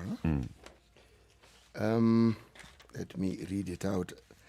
It's always easier to read this thing out, isn't it? Because when you read it, it becomes easier. Well, I don't have to explain too many things. I just read it, and then whoever's listening can figure out what it is that I've just read. Yeah. Okay? Kenya hosted a summit recently. It was the Africa Tourism Recovery Summit in Nairobi. Okay? This meeting was co-hosted by Kenya and Saudi Arabia, and the purpose was to examine ways in which that is for purposes of future collaboration, they can share a closer partnership and revitalize the continent's tourism sector. Okay? Now, there's something that I picked up from this. And what I picked up was the presence of an individual, the chairman of the Egyptian Tourism Promotion Authority, a gentleman by the name of Ahmed Youssef. Why do I mention Egypt? You know, every time Kenyans talk about the tourism sector and how well we are doing, it's a self-congratulatory position where we tell ourselves how well we're doing without comparing ourselves with other countries that actually have tourists coming to their country. And some of them with a fraction of the attractions that we have. For instance, our neighboring Tanzania, not far from here, similar ecosystem, talking wildlife, same. In fact, we share wildlife with Tanzania, okay? But if you look at the tourism sector, as we've been talking about ours, sort of like the lights in our tourism sector dimming, theirs has been getting brighter. This isn't one of those discussions where I'm going to go into details of statistics. It's not that. What I am saying is that if we are to learn from our neighbors, if we are to learn from other people on this continent, apart from looking at Tanzania, we need to perhaps learn and look at Egypt. Because the Egyptian tourism sector is one of the most robust, not just on the continent, but on the planet. And the reason is this. They take the tourism promotion seriously. It's not just words. Everything that we seem to do to encourage tourists to come to this particular country, okay, they seem to do it better. Who? The Egyptians. The Egyptians. I'm talking about the continent. I don't want to talk about worldwide. I don't want to talk about the number of tourists who go to Israel, okay, because the numbers are staggering. I'm talking about this particular country. The Egyptians have the pyramids. Yes. Okay? The Egyptians have the country itself and the history and what else it offers. Yeah. And the resort cities, Sharm el-Sheikh and the others. But so do we. So do we. They even have beach resorts. So do we. Yep. What is this thing that the Egyptians have been able to do? There are those who argue, but they're very look at where Egypt is situated geographically. It's just a hop. It's just a hop into Europe. Yeah. Fine, but there are people who actually enjoy the idea of traveling a certain distance before they get to where they're going. They don't have the Mara. They do not have that heritage that we can proudly speak of. Why am I saying this? I am saying the efforts that we make by simply speaking, unfortunately, are not enough. This resource that we have, if the people who are in charge of our tourism sector were serious enough, we would not be tailing South Africa, would not be tailing Tanzania, would not be tailing Egypt. We'd be right there with them. What do you think they're not doing? If you compare, you've just given those examples, Egypt, South Africa. If you compare with what has been done to promote South Africa as a tourism destination, Egypt as a tourism destination, and what our Kenya Tourism Board does to promote Kenya as a tourism destination, what should KTB do that it's not doing? In my layman's opinion, there is a partnership that you need with people who promote tourism to this part of the world. And somewhere along the line, we don't seem to have acquired a very good partnership. We talk about the normal, the regular destinations where we seek our tourists from. But there's a whole wide world out here. A whole wide world out here of people who would willingly come. And I'm asking the question, have we actually exhausted the possibilities of creating partnerships in some of these places? Yeah. That is really what I'm saying. And remember, when you talk about tourism, there's mass tourism, and then there's the niche tourism. Now, we've had a very good niche tourism in this country. Now, that one may have been touched by COVID at the beginning, but right now, as we speak, it's not very affected by COVID. People are traveling. Yep. So, what is it that we are not doing, you asked? And I'm saying it's the partnerships that we've created we don't seem to have, one, created strong enough partnerships, in my opinion, and we also don't seem to have taken the time and bother to expand this vision to other places. I think what we do, in my opinion, is the Kenya Tourism Board does the best they could, but we work in silos. So, for instance, one of our greatest foreign exchange earners is tourism. Do we have a tourism attaché, for example, in our foreign missions?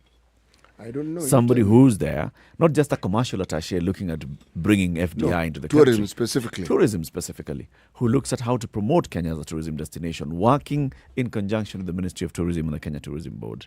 Have we looked at how to take advantage of all those things that we have? So we can bring, if you look at just regionally, people are starting to go to Rwanda from this region to go to Rwanda for meetings and conferences. Our MICE is now competing with Rwanda, which decided one morning we're going to build a tourism a conferencing facility. Center, yes. They built a conferencing facility. They brought in a hotel inside there. They have packaged it so well that you can come into the conference and then you can also go and see the gorillas. There's a lot that you can do. What are we doing to improve our MICE apart from hosting TICAD, and then it becomes a whole big issue? We've held big international meetings. TICAD is one. We held one on blue economy. We've held others. We've had big meetings in this country, but they're just packaged like this. How many East African or African, Pan-African meetings are we looking to host? When Kisumu is hosting the African Cities Conference or something, is KTB plugged in with this from the very beginning? So we can promote Kisumu as a tourism destination and not just leave it to the Department of Tourism in Kisumu. We work in silos, I think. We are resting on our laurels because somehow there's this belief that we've been this fantastic tourism destination, and we were. Yep.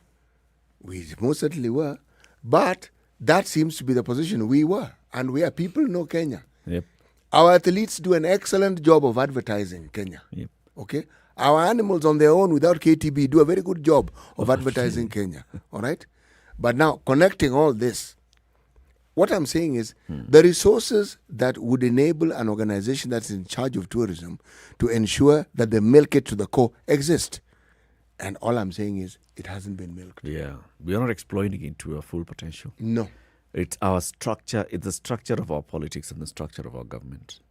Everybody wants to protect their turf. KTB will work alone. Somebody else. There's now another. Did you know there's Export Promotion Council and Brand Kenya have now been merged and they have a new name? What are they called? Do you know what they do? I have no idea. Really. I can't even remember. There is something. Brand Kenya, which I did not really quite understand what Brand Kenya's mandate is. You didn't understand. I still don't understand it. Even now. Now it's been put together with the Export Promotion Council. Those ones, I understand what they do. Theirs is to look for markets for our products. I understand what they do completely. They're the people under whose gambit or ambit these export processing zones and so forth sort of like fall under. Yeah. I understand that. There has to be a connection that is real that you make with these things. They're actually not. The export processing zones are under Export Processing Zones Authority. Different. Now, Export Promotion Council is to market and to find markets for Kenyan produce abroad. Now you see. At now flowers. At now we have coffee that our tea is looking to gain inroads in China. So what is the Export Promotion Council trying to do? So let me understand this. Export Promotion Council. No. The Promotion Council bit I have gotten. All right. Now, if I am this ignorant, surely, on this particular matter, this one, I'm not going to blame the council for not letting us know what they do. I'm going to blame myself for mixing the two because I assumed that if you have an EPZ, anyone who promotes exports, because EPZ is created for purpose of export, specifically for exports. Yes. And yet, they have an authority that deals with it. Under which ministry? Ministry of Commerce? Industrialization and International Trade. Betty Maina, the CS, should be joining us in a couple of days' time here. We'll ask her this question. So this is the name of the new authority. Kenya Export Promotion and Branding Agency. The Promotion and Branding Agency is a state corporation established under the State Corporations Act of 2019 after the merger of the Export Promotion Council and Brand Kenya Board. the brand KE's mandate is to implement export promotion and nation branding initiatives and policies to promote Kenya's export of goods and services. Oh God Almighty! Haujaelewa? It's for export promotion and branding. So I don't know how we are branding Kenya. That is, so when you go to the international market, there's a brand Kenya which is branding Kenya. There's the export promotion which is also promoting Kenya. There's a Kenya Tourism Board which is also promoting Kenya. Are they all branding Kenya? Are they selling the same Kenya? You know, we are not the only country in the world that has tried to have an export processing zone. Huh? And for people, if you want to understand it, look at China. They perfected it.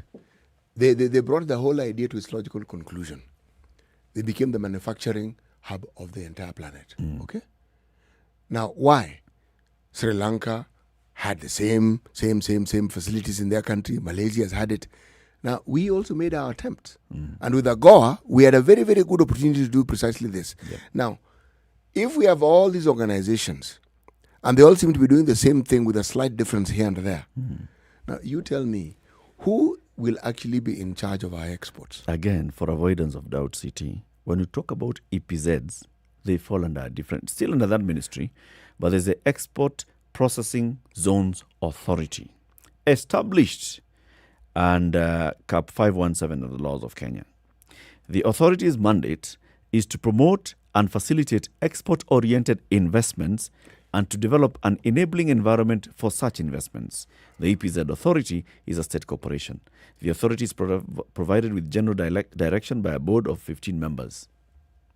So their job is to promote investments and facilitate export-oriented investments.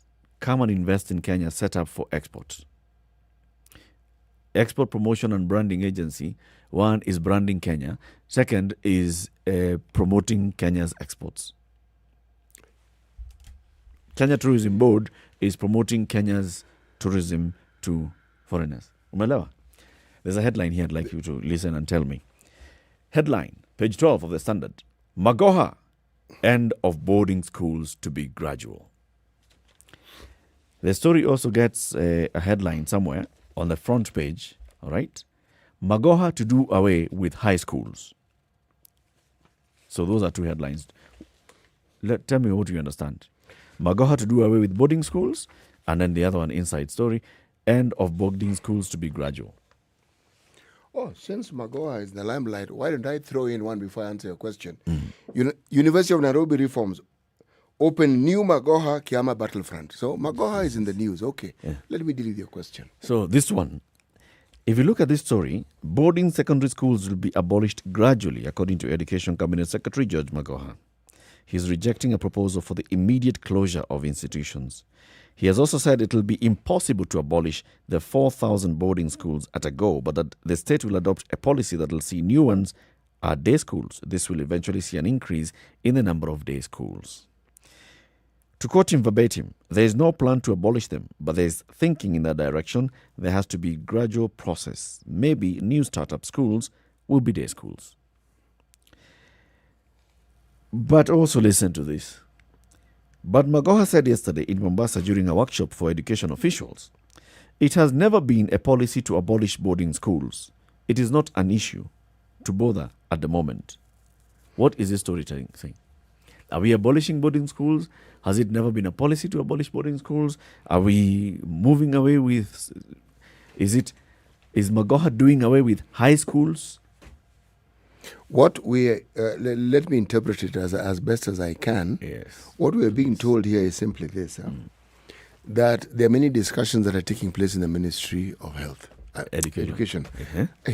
Me and this Ministry of Health. Ministry of Education. And among the discussions that they're having is that with this new system of education that we have, they're asking themselves the question, as a country, can we afford to have boarding schools? Because when you have boarding schools, the government's contributions to the running of these institutions is more than that of the day schools. Okay? So, at some level, there is a discussion which revolves around cost cutting measures that the ministry is seeking. That's point number one. Then there is also the discussion of ensuring that you provide an education that parents can afford. Okay? Now, that's as far as my suppositions go. But if you ask me, these discussions are going to go on for quite some time. They'll be there for a while. Yes, without anything being concluded. Because the moment you talk about bringing an end to boarding schools, okay, are you talking about national government schools? Are you talking about a policy where the issue of a boarding school will not arise, whether it's private, public, whatsoever? What exactly are you saying? So are you saying that somebody who has put up the money to actually build a boarding school and has parents who are willingly taking their children there, that you will then prevent them from actually owning such a business? Remember, there was a conversation that we even had here that the thinking is junior secondary schools will be day schools. So junior secondary schools will still be like primary schools. You take your child to your nearest school. Is that government or is it private? All. The idea here being junior secondary, government thinks government. Mostly it's public, right? So primary school, mostly you'll find primary schools are mainly day schools, public schools. So junior secondary will still be day. And then you start going to boarding from senior secondary, which is the equivalent of Form 2. The private discussions that the Ministry of Education is having is coming to the public domain. No conclusions have been arrived at. Yes. But these are the things that they're looking at and trying to determine how do we play this. Because the private sector is a key partner in the Ministry of Education. The education of the citizens and the children of the citizens of this country cannot be what it is without the private sector. And they have to be consulted and there has to be some understanding. Now, let me repeat, the discussion is ongoing. I think it's unfortunate that some of the private discussions that they're having among themselves is actually getting into the public domain before conclusions have been arrived at. Yes, so why don't they come to the conclusion that they're going to come to tell us and present it, then we can discuss the conclusion. Yes. Because with the conclusion, they'll be giving us reasons why they've arrived at it. But the discussion seems to indicate that they want to overhaul the education system. Overhaul it to become what exactly?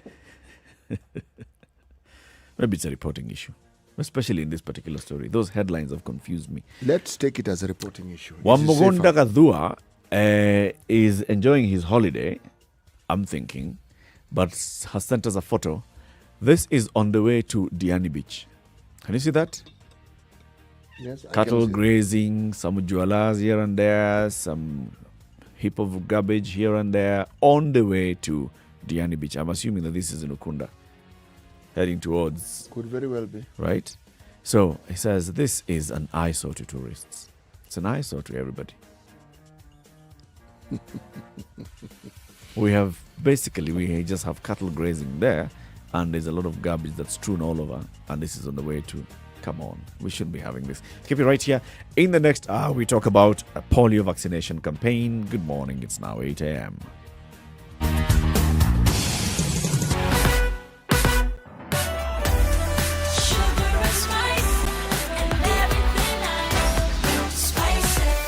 Spice up your life.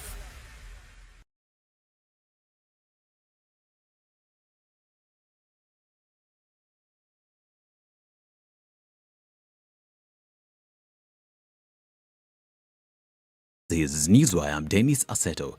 Two survivors from the game tanker tragedy succumbed to injuries while undergoing treatment. The number of those that died from the fire has now reached 15. Here is Dr. Liechodoyo from the Siaya County Referral Hospital. Quite a number of them have more than 50% burns, which is not good, which is a challenge to the prognosis. But we want to keep their hopes up and we want to give them a fighting chance. Siaya leaders yesterday visited the victims in hospital and gave assurances that they will stand with them, further urging locals to desist from siphoning fuel. So I'm appealing to our people, please keep away from some of these vehicles which carry petroleum products, others which may not be petroleum products, they may be toxic. I've set up a team that is going to profile, I'm going to leave them here to profile the patients so that we can reach out to their families. Once we profile, then we see whatever help is required, then we can be able to provide leadership in ensuring that the issues are reduced to a minimum level.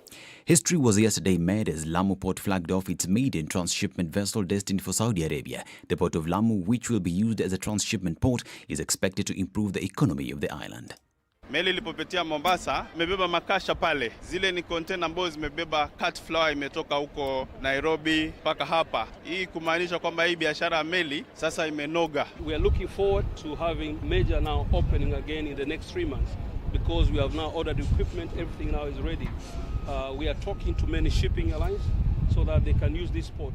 Meanwhile, local residents are requesting the government to fast-track the compensation of locals, further insisting that the process should be free of corruption. Kitu cha muhimu mimi naomba na tena naomba KPA na serikali kwa jumla wahakikishe kwamba zile compensation zipewe wenyewe wavuvi, manake nasikia hiyo list watu isha kuanza kwa interfered. Watu ambao si wavuvi wamewekwa ndani. Kabla haijalipo ihakikishe imepitiwa through, imekwenda kila kijiji, ionekane kwamba ni wao wenyewe wavuvi. Sije ikapewa wengine wakafaidika, wavuvi wenyewe wasifaidike.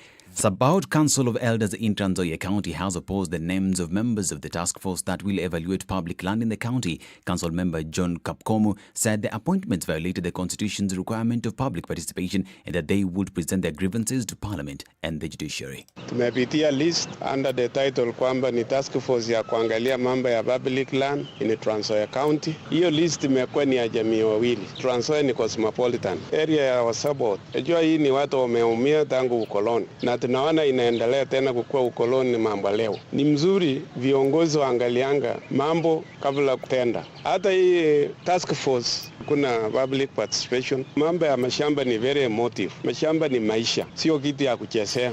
Kisumu County Government has disposed a total of 61 bodies that had been lying in various mortuaries following an order to clear all pending bodies for burials amidst the COVID-19 pandemic. This is Newswire. I'm Dennis Aseto.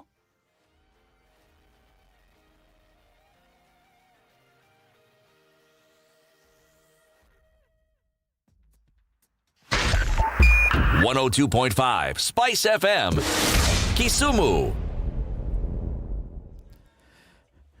Okay, so we are still looking at how the traffic is going to look like throughout the day today. So far, so good. Everywhere, Mombasa Road is not looking bad, but then it's starting now to build up, especially towards the CBD from South B after the Southern Bypass going towards Nyayo Stadium roundabout. It's not so bad, but it's just starting to build up. Now, there's a part that is actually quite busy already so far this morning, and this is from Museum Hill Interchange down Chiromo Road towards the Kenyatta Avenue and the University Way roundabout. Out of University Way roundabout towards Museum Hill Interchange, it's busy. Construction works, of course. Westlands is also busy outbound construction works, but Thika Road, Jogoo Road, Langata Road, Ngong Road, Kiambu Road, all looking pretty good so far. If anything is happening on the roads and you think we need to know and alert everybody else, SpiceFM KE on Twitter or 40127 is our SMS number.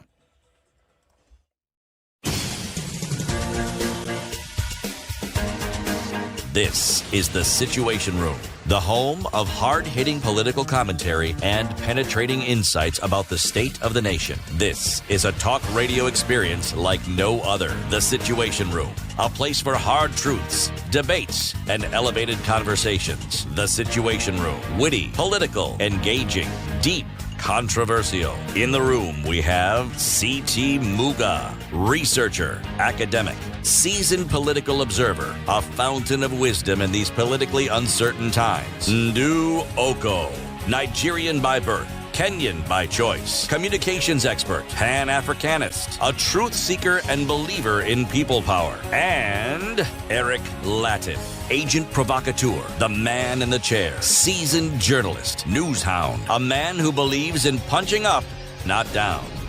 This is The Situation Room, the only way to start your day. Good morning. How are you doing? It's 5 minutes after 8. Kenya's biggest conversation gets into the third hour, and we are still wishing Eid Mubarak to all our Muslim brothers and sisters, wherever you are, and all Kenyans. Happy Eid al-Adha. C.T. Muga, today's proverb. No barber shaves himself. No barber shaves himself. That's a good one. No barber shaves himself. Mzuri. Straightforward. It's a Kenyan proverb. Yes, from central Kenya. To be specific, when you say central Kenya, people think of the mountain. Kikuyu proverb. It's a Kikuyu proverb. Yes, specifically. It's Mount Kenya West. Yes, that is certainly one way of looking at it. Mount Kenya West. I'm sure those in the East also have a similar proverb said in a different way. We have our guest in the studio, and we also are welcoming our guests who are watching us now on KTN Home. From now until the top of the hour, our guest in the studio is Dr. Emmanuel Okunga. He is a medical epidemiologist. He is also the acting head in the Division of Disease Surveillance and Response at the Ministry of Health. The reason why Dr. Okunga is joining us today is because of a campaign that the government has been running in the last couple of weeks, and it's not the first time they're running this campaign. It's the polio vaccination campaign. You know, lately when you talk about vaccine, we've all been thinking about one vaccine. Which one? COVID. The other day I told you that I heard people moving around with loudspeakers, and they're talking about vaccine, chanjo. And I thought it was the COVID vaccine. And later is when it occurred to me, maybe it's actually the other vaccination campaign that's going on. Yeah? So, Dr. Okunga, karibu sana to the Situation Room. Thank you very much. It's good to have you, and we appreciate you having here. We call that the hot seat, but it's for our esteemed guests, such as yourself, who come to be with us on a day like today when we're celebrating a public holiday. Thank you. So, this polio vaccination campaign, when did it begin? When does it end? Let's start from there, and then you'll tell us why you decided to conduct this campaign. So thank you very much, Latif. This polio campaign, this particular round, began on Saturday, the 17th, and is intended to continue up to 21st, that is tomorrow. However, in counties where we have a large Muslim population, this will go on up to Thursday because of the holiday. Thank you. Why are we doing a polio vaccination campaign? So, largely, as you know, in Kenya we had eliminated what we call the wild polio virus in the country in 2014. However, we remain in a region where a lot of countries are affected by civil strife, and therefore their immunization rates are very low. And because of the population movement between these countries, we continue to get imported cases of the polio virus into the country. So because we also have a disruption in our immunization services in the last 2 years due to the COVID pandemic, we have children that are at risk of transmission. About 300,000 children have missed their polio vaccination in the last 2 years. So, coupled with the detected cases of polio virus associated with children that came from Somalia, we are undertaking this vaccination campaign to protect the rest of the country. How frequently do we have such campaigns? Is it an annual event? Is it something that only takes place when there's imminent danger lurking somewhere? So the current campaigns are being undertaken in response to the detection of the virus circulation in Garissa and Mombasa. However, these are campaigns we've undertaken for more than 10 years now. These campaigns are meant to supplement usually the routine immunization. So when we think that immunization rates have gone down, and particularly for this round, because we have the new cases of virus in the country due to the importation, we are now doing what we call an outbreak response campaign. However, this does not stop the routine immunization which goes on in our clinics routinely. So when you talk about these outbreak immunization campaigns, I think if I can say in the last 15 years or so, every so often I hear the government rolling out sort of an emergency immunization campaign that's nationwide. And I was even asking CT the other time, what does this reflect? Does it reflect a surveillance system that is working, or does it reflect a surveillance system that is not working? Actually, this talks to a very effective surveillance system, because we do our surveillance in two ways. One, we look for all children that present with weakness in any of the limbs or multiple limbs, and that is what we call acute flaccid paralysis surveillance.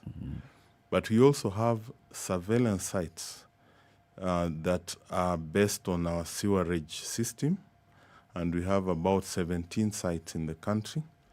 So when we bring the two surveillance systems together, we are able to detect the virus in the country. So in this particular case, we detected the first circulation of the virus in December last year, and further circulation early in the year, and that is why we have to undertake this outbreak response. You know, when we talk about an outbreak response, the question that comes to mind is, how widespread is the outbreak? Yes. So, for polio, a single case of virus detection is considered as an outbreak. And one. Why? Because for every case you detect out there are probably another 200,000 cases circulating in the community that may not be detected. So polio is a very highly infectious illness, and therefore we try to detect even one case to be able to show the transmission in cases. So for this particular outbreak, we think that this particular virus has been circulating for about the last 7-8 years in our neighboring country in Somalia. And this is what has led to the importation into Garissa and Mombasa. You know, there's a generation of people, especially those in urban areas, whom you'll tell about polio and they cannot connect or even relate. And then there are those who have witnessed or experienced polio. So for the purpose of those that have never really understood what polio is, just tell us, what is this polio? How does it spread? And what are the symptoms? How does it manifest? So thank you very much, Latif, again. So polio is a viral illness that manifests. Usually it will appear like a common flu. And then in a few days, if it is going to become symptomatic, you will get weakness of the legs or the arms or both. On the extreme, you can have paralysis of the muscles of the chest, leading to you failing to breathe and subsequent death.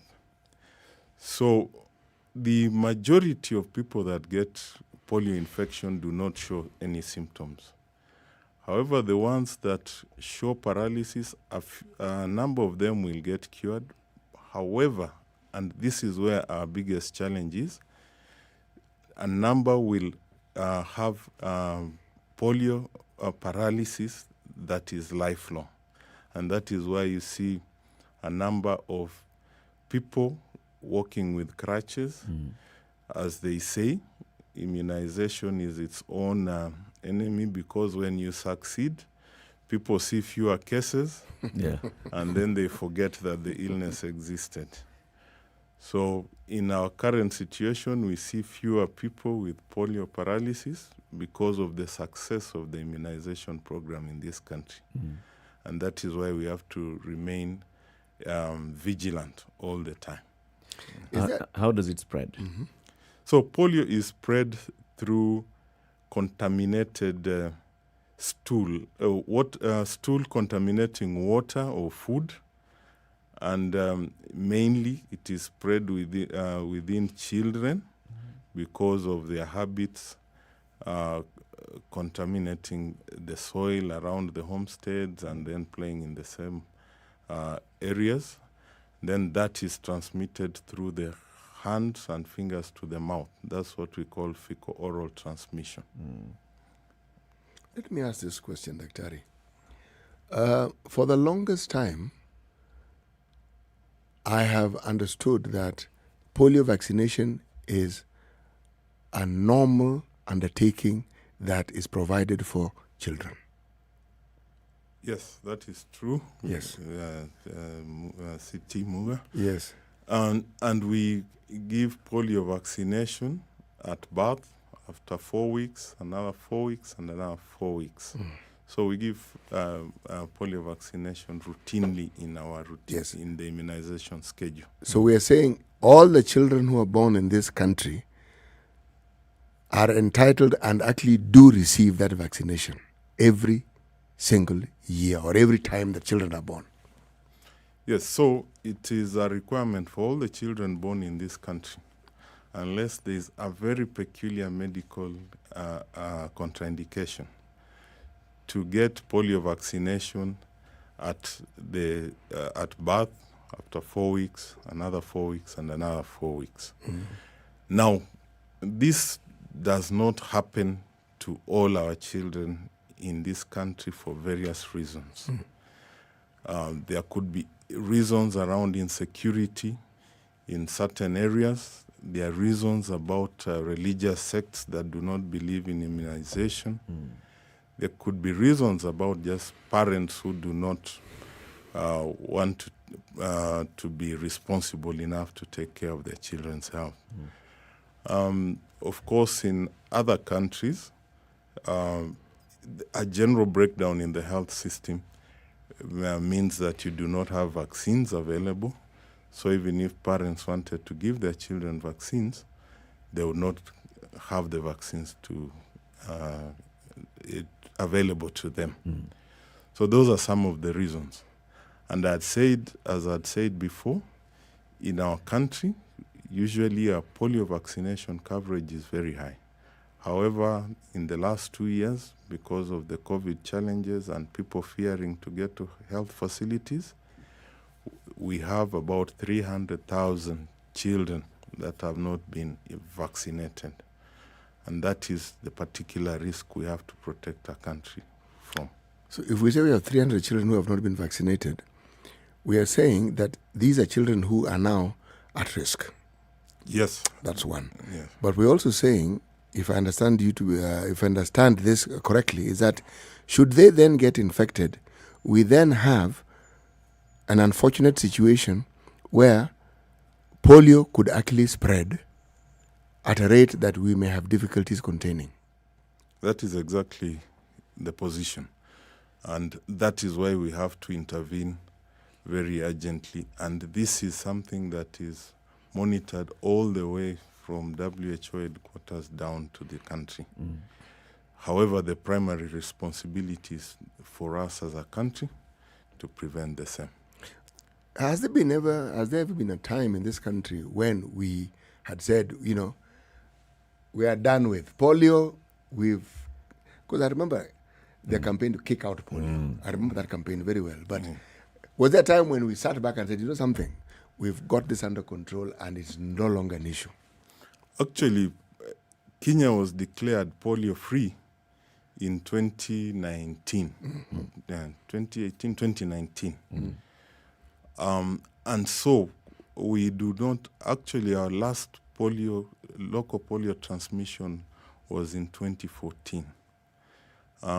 However, regions are declared polio-free as continents, largely.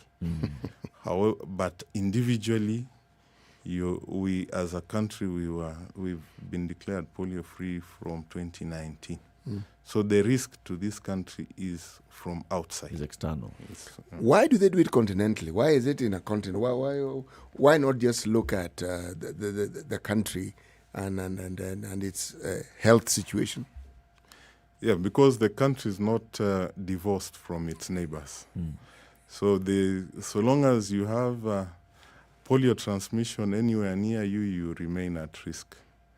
because of our population movements within the regions and even globally. That's why we also say that today only 2 countries in the world are endemic for polio. That is Pakistan and Afghanistan. And therefore the whole world remains at risk just because of those 2 countries. And that is why we have the polio eradication initiative that seeks to eradicate polio across the world. And until we have elimination of polio in Afghanistan and Pakistan, and a few other countries in the region who have a different mutant of the polio virus, we are not safe. Just explain that a bit. You said 2 countries in the world that are endemic to polio, and this is Pakistan and Afghanistan. What does that mean?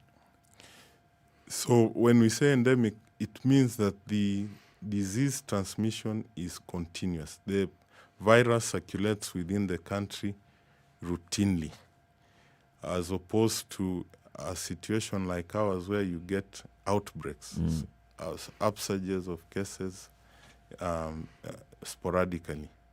So in Pakistan and Afghanistan, because of the security challenges there, the routine immunization services are not up to date. So we have continuous transmission of the polio virus. Dr. Help us with definitions here, okay? Endemic, I've got it, circulating within the country. Pandemic? So pandemic is like now COVID, where we have cases, many cases of disease that are affecting many continents of the world. That's a pandemic. That's a pandemic. An epidemic? An epidemic can be a local outbreak affecting maybe a small geographical region. It can be a county, it can be a hotel. That is an outbreak. So can you then say that this epidemic is a pandemic? So yes, technically yes. When you have an epidemic that is affecting many continents, then it becomes a pandemic. Yes. Right. Let's take a break at this point, Dr. Ari. We are having a conversation with a doctor who understands matters of epidemics very well. Dr. Emmanuel Okunga, he's a medical epidemiologist.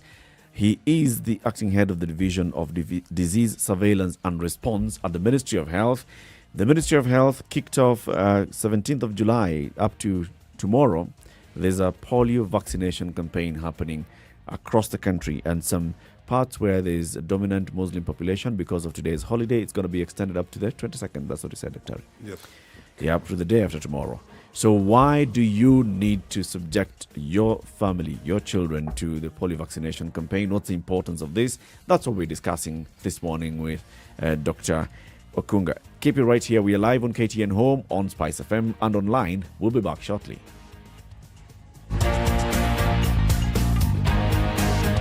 This is the Situation Room, the only way to start your day. Spice up your life.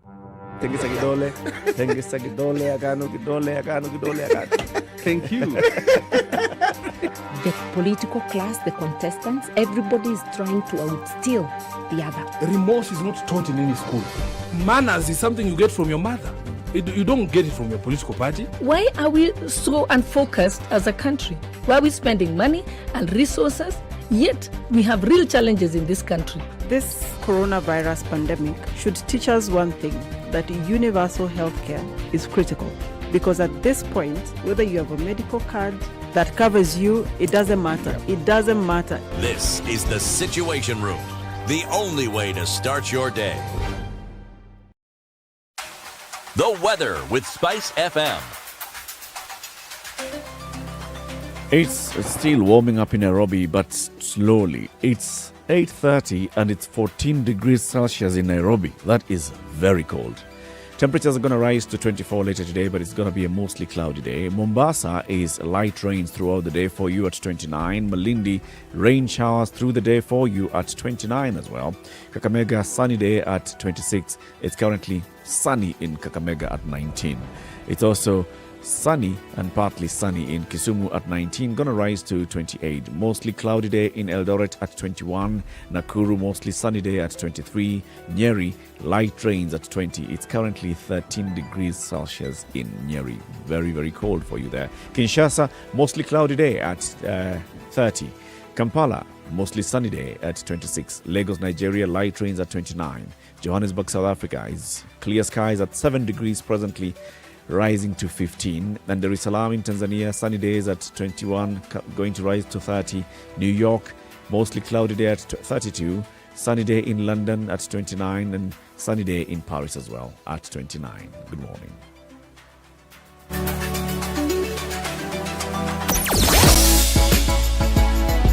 Sugar and spice and everything nice.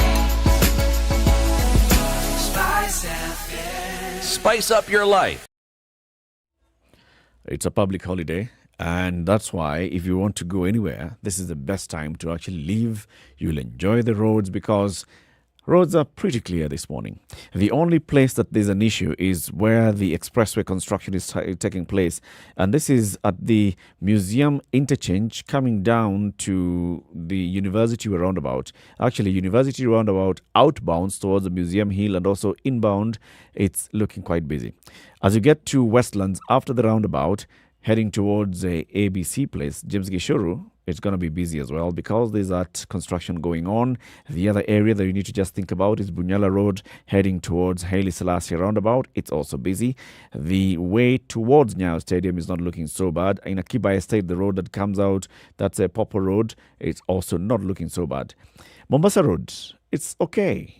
Even at the old Mombasa Road and the City Cabanas interchange, it's not looking so bad. Jogoo Road is not bad at all. Thika Road this morning is good. Kiambu Road is good. And all other roads, Ngong Road, Langata Road as well. Pretty good. Enjoy yourselves on the road. Drive responsibly.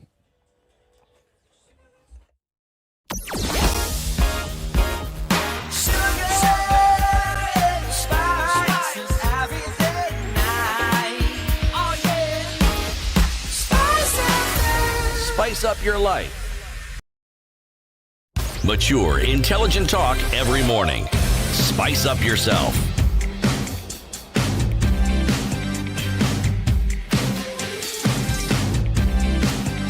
Mornings done right. 94.4 Spice FM, Nairobi.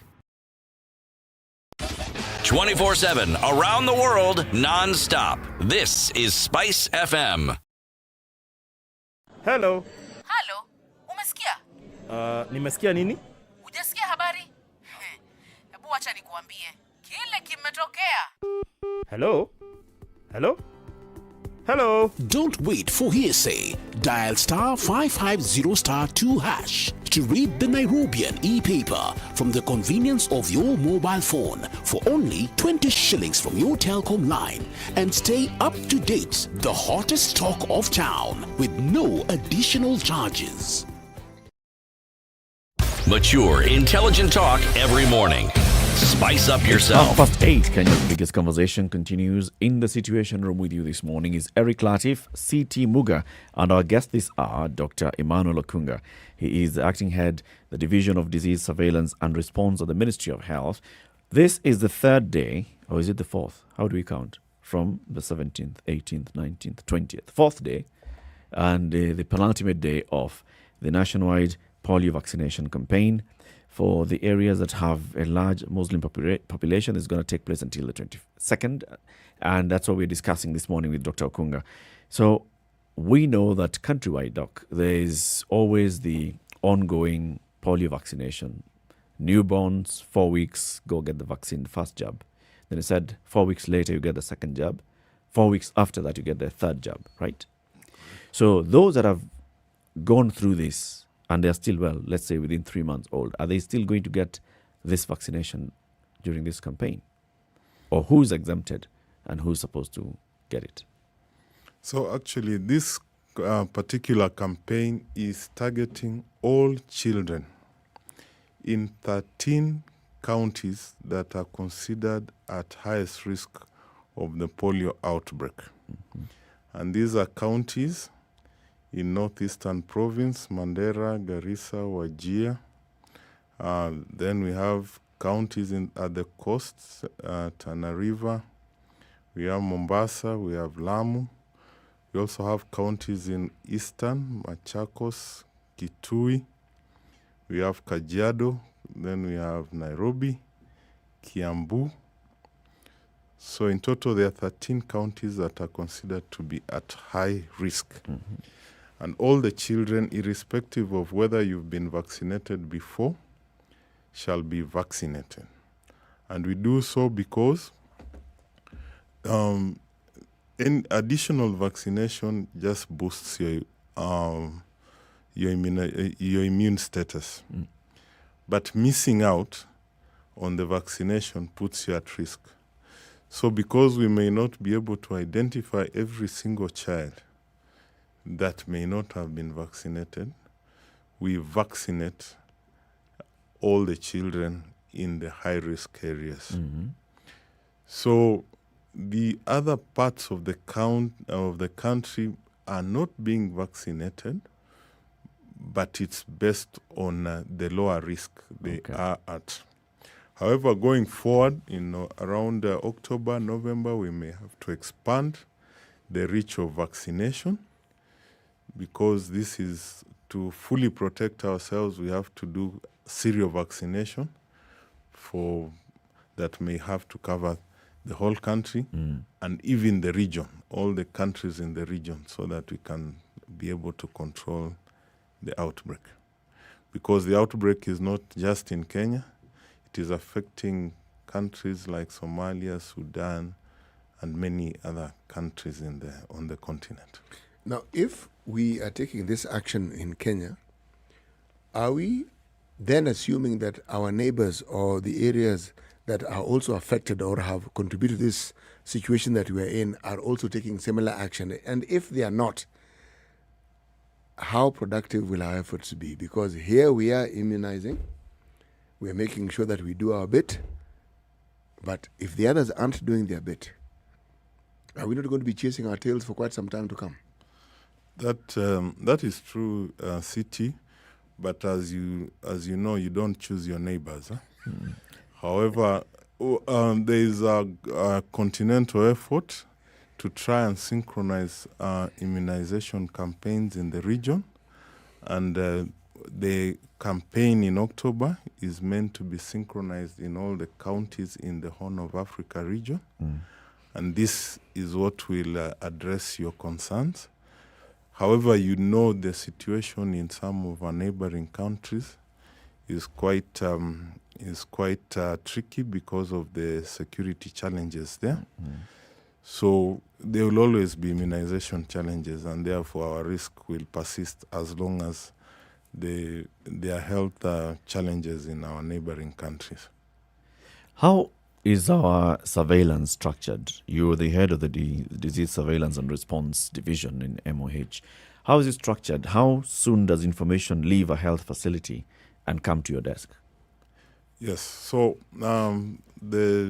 we have a Department of Disease Surveillance and Epidemic Response in the Ministry of Health, under which lies a number of divisions that are responsible for monitoring all diseases in this country.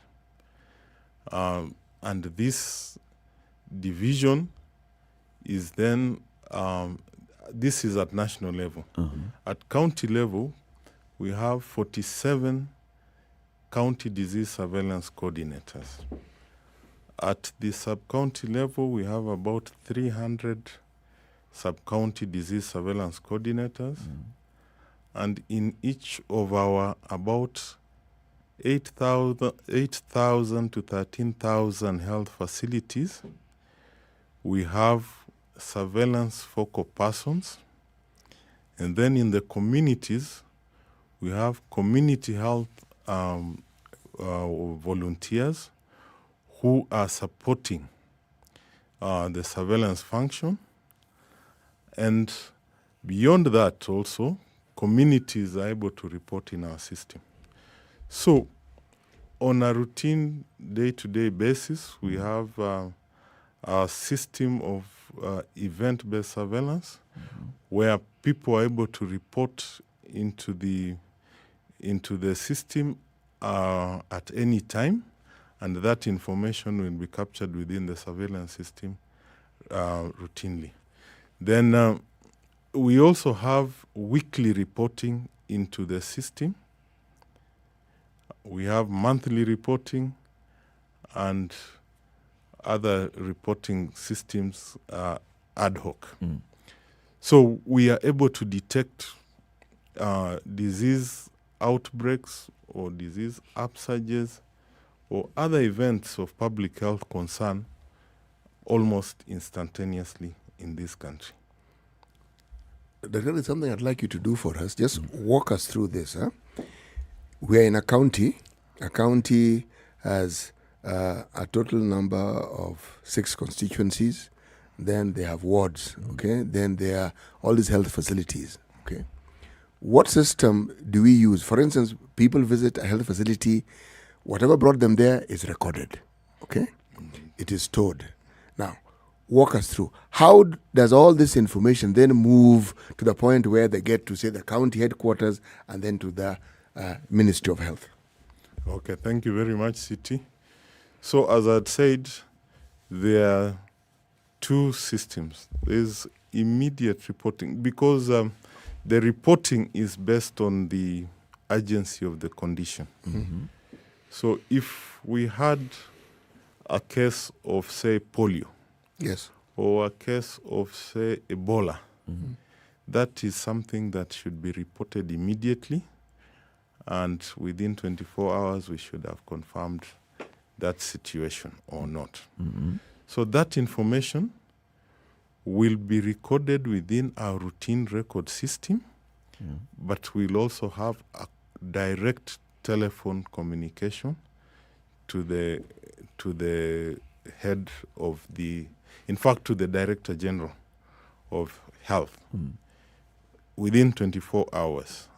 And the same report will have reached WHO within 24 to 48 hours, depending conditions we call public health emergencies of international concern. So that will be Ebola, things like COVID, other conditions that are likely to be transmitted across the world. So that will get immediate reports. However, there are other diseases that we monitor, like measles, like rubella, where we report on a weekly basis. And the records that are captured in our outpatient clinics are entered into our Ministry of Health information system called the DHIS, which then generates weekly reports. And on the basis of these weekly reports, we produce weekly bulletins within the ministry that then inform any response activities that need to be undertaken. How do you diagnose polio? So polio, as I said first, most children with polio will not have any symptoms. However, in a small proportion of the children who will develop paralysis, you begin by detecting that weakness in the limbs. Sudden weakness in the limbs, either the lower limbs or the upper limbs, so the legs or the arms. And then you then take the stool samples from these children to the laboratory where the virus is looked for by different methods in the lab. So from the lab, that's when we get a definitive confirmation of polio. And then now the information is passed on upwards. I'm asking this because my next question was going to be, how well trained are our healthcare workers at the local level in any of these 13,000 healthcare facilities across the country to detect a new disease? Let's say COVID was starting in the country. How is our surveillance system actually structured to be able to pick up there's something new that's happening in this area that we have never seen before? Yes, so our health workers across the country, right from training, are trained to look out for unusual events. However, even within routine work conditions, we train our surveillance officers and other healthcare workers on a system we call integrated disease surveillance and a response, which basically highlights diseases that are of importance within our regions. For example, in our country, we monitor 36 priority diseases. And we also look out for any other unusual events. So the surveillance officers are trained to look out for anything that is unusual. Similarly, the community health workers have also been trained to detect any unusual events of public health concern within the communities, which they report to the health system, and the surveillance officers go out to verify those concerns.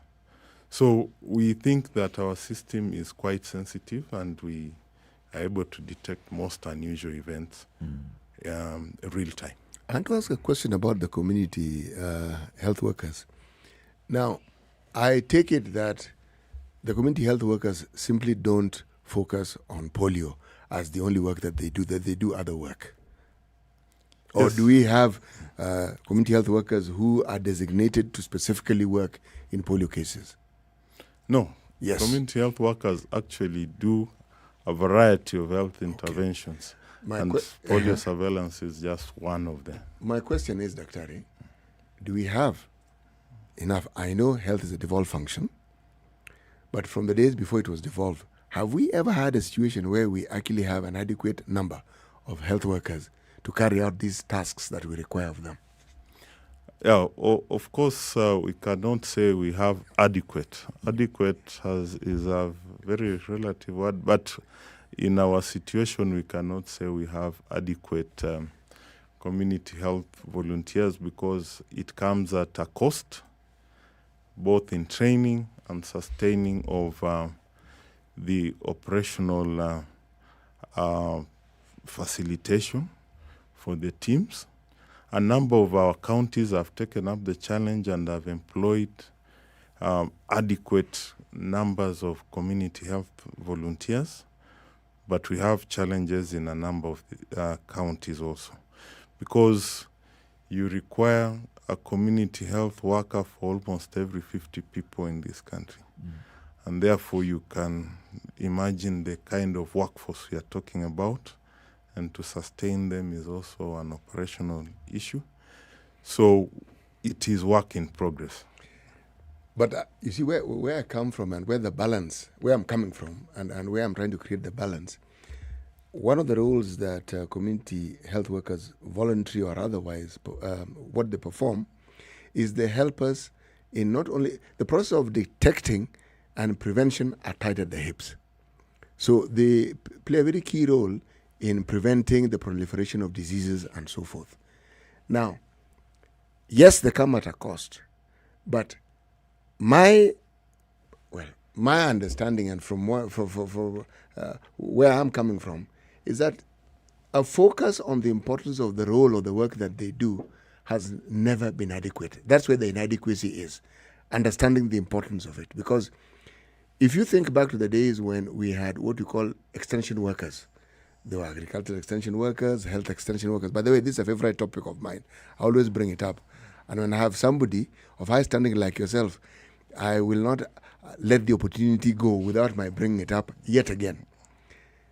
Should the Ministry of Health not focus their attention on imparting this importance on the counties, that the health worker plays a far, far more important role than the role that we often attribute to those who now participate in the curative aspects of healthcare? Thank you so much, CT. And if you've recognized over the past few years, the ministry has prioritized preventive healthcare as the route to universal healthcare. And this can be noted by the creation of the Department of Community Health Services in the ministry. When you also look at our universal health coverage strategy, primary health care is a key pillar of the same, and we cannot overemphasize that aspect. For us to get our health proper, we have to emphasize preventive health care, and this is where the community health workers play a very significant role. So, as you rightly say, the government is strongly involved in the rollout of community health services across the country. Of course, we also encourage our county governments to continue to invest in community health services as a way to improve our health services across the country. Because if you realize the burden of disease in this country, most people get sick or die of diseases that can actually be treated by even community health workers. Malaria, diarrhea, all this. This where the burden of our disease is. So once we sort that out, then we leave the routine health facilities to deal with the more chronic illnesses. You know, it occurs to me that experts such as yourself and many others in the Ministry of Health and the entire chain of healthcare understand all these things. It's plain, like day and night. But then when it comes to implementation, where do the bottlenecks lie in terms of even resourcing and financing and managing? Is it on just understanding the role of the national versus county government? Is it a political issue? Where do the bottlenecks lie from where you stand as an expert? I would not talk of bottlenecks as such, but this is really work in progress. So we cannot improve health services in one fell swoop. So there's progress, and if you look at our indicators over the last maybe 10, 20 years, we've reduced deaths of children by almost a third. We've reduced deaths of mothers by almost another third. And this is work in progress. So as you know, provision of these services also come at a cost. And so healthcare is quite resource intensive. And health has to compete with many other priorities within the country. And as you know, in the region, our country is one of those few countries that have raised our proportion of the health budget, proportion of the national budget that goes to health quite significantly. However, we still need to increase that to be able to reach our goals. Of course, again, as you understand, our counties have had initial challenges in rolling out some of these programs, but we are now farming up some of these things, and in many counties, we see a lot of significant progress, and we believe that we are looking up as a country in terms of healthcare. You know, I'm pushing this agenda, Daktari. I am thinking of the ICCM, the research, the findings, the program. Okay. What is ICCM? Yes, I'm going to go. Surely I have to sound a little complicated before I unwrap it. Yes, XYZ. Okay, Integrated Community Case Management. Okay, I know the research project was carried out in Homa Bay County. Okay, now the focus was on 3 diseases: pneumonia, diarrhea, malaria, and it was to try and determine if these cases can be diagnosed and even treated at the community level before somebody even gets to a clinic, right? Now, the findings, I'm summarizing the findings of a 3-year research program, and then 3 to 4, was that a program such as this one, where you train community members through the help of the community health workers, to actually understand how to diagnose just pneumonia. I know it sounds a bit strange. Pneumonia, diarrhea, and malaria. What was found was that this simple process would actually prevent up to 75% of health care seeking within health facilities. Okay? But this was what was required. Now, why am I talking about saying this? I'm saying with healthcare, sometimes whatever processes we go through must be informed by research findings or by scientific findings. And this is something that has not only been found to be true, but it actually exists. Now, has the ministry considered applying the findings of, say, something like this research process into their outreach with community health workers and in the preventative aspects of healthcare that the ministry is focusing on? Thank you, Siti. And this will be borne out by our curriculum for community health workers and volunteers.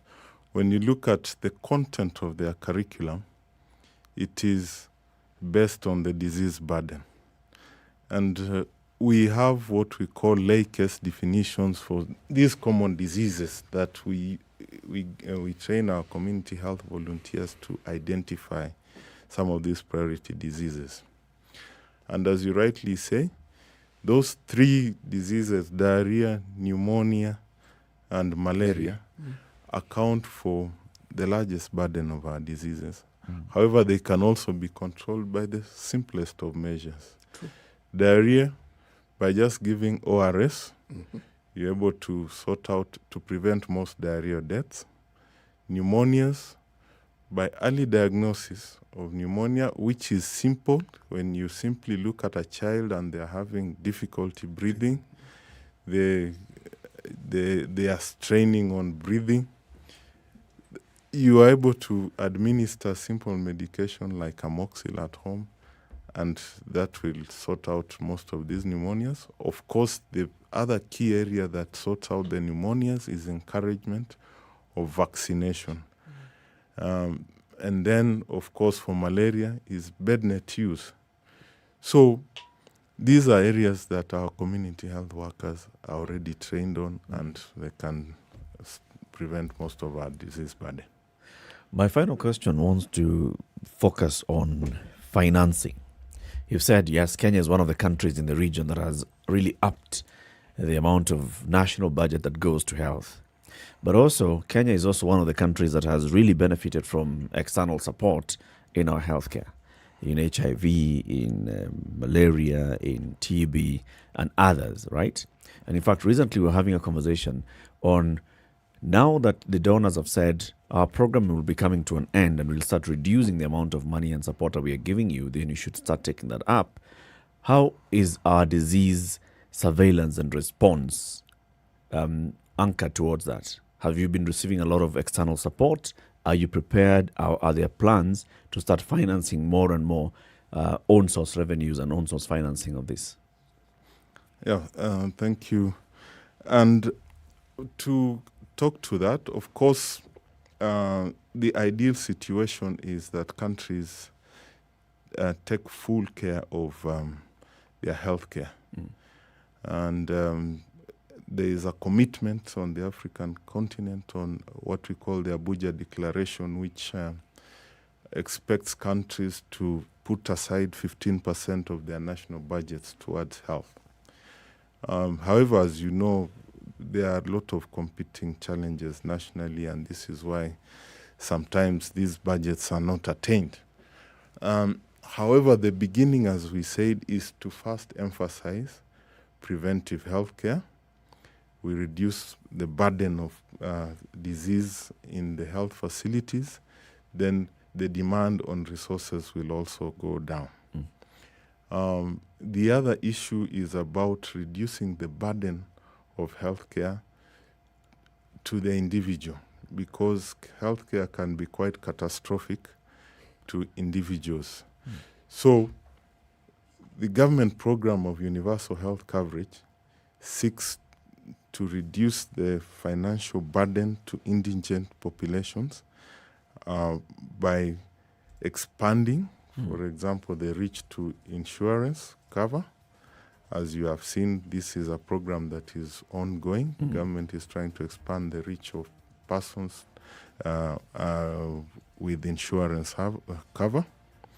Of course, we are also seeing an expansion of the county health budgets, because health is largely a devolved function now, and counties have been encouraged to expand their health budgets.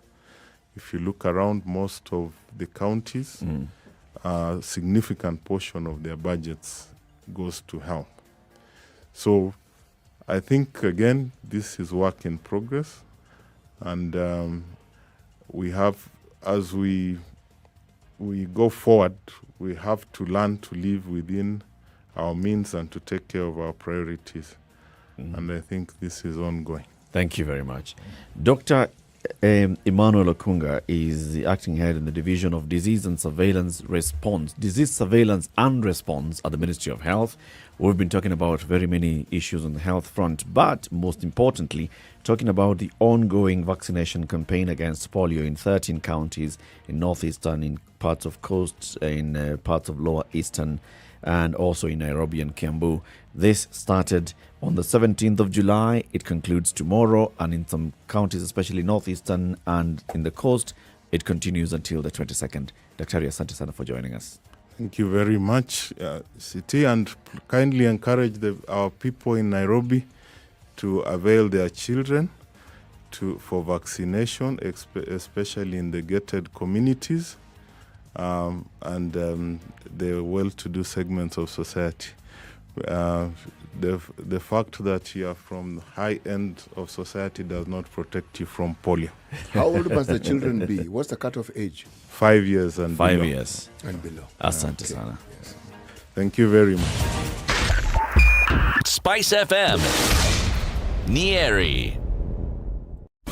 Classic soul, R&B, smooth jazz, neo soul, and nostalgic ballads. Make some noise. Yeah. You're listening to Spice FM. Mature, intelligent talk every morning. Spice up yourself.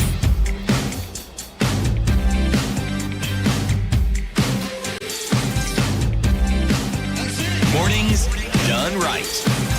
So, 94.4 it doesn't matter where you live or where you come from. Don't just say, you know what, my kids have been vaccinated against polio. I mean, they went through the entire 3 jabs of polio, and so they don't know.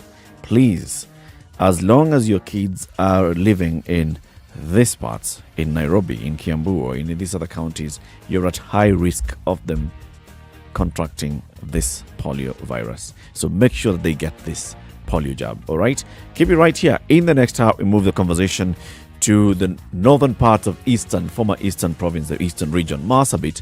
What's happening there? We have seen that there's been an upsurge of skirmishes. Can we call them intertribal clashes, tribal conflict? Is it because of pasture? Is it because of political issues? Or is it because of cultural issues? What exactly is happening? We'll be having a commissioner from the National Cohesion and Integration Commission joining us. Good morning. It's now 9 a.m.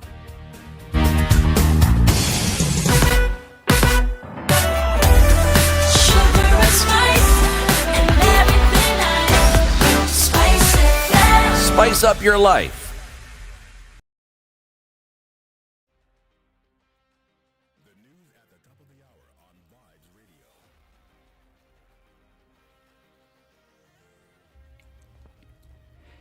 This is Newswire. I'm Dennis Aseto. The Jubilee Party has announced plans for party elections in what is seen as a move aimed at cleaning up the party.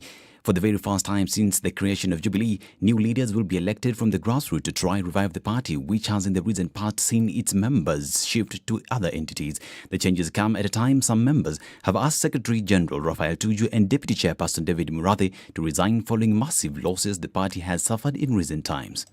My friend, everybody here is interim, including the party leader, deputy, everybody is interim. We are telling you now how we are going to organize this party so that you have bona fide officials all from the ground, he has told you, all the way up to the National Delegate Conference. And those who are willing to have some of these seats, they are free to come and contest for them. Nobody's been ejected out of office. We are united. We have reviewed the just concluded by-elections. We have also looked at our long-term strategic plans, and that's why we have come up with a program to rejuvenate the party, to have the party presence felt.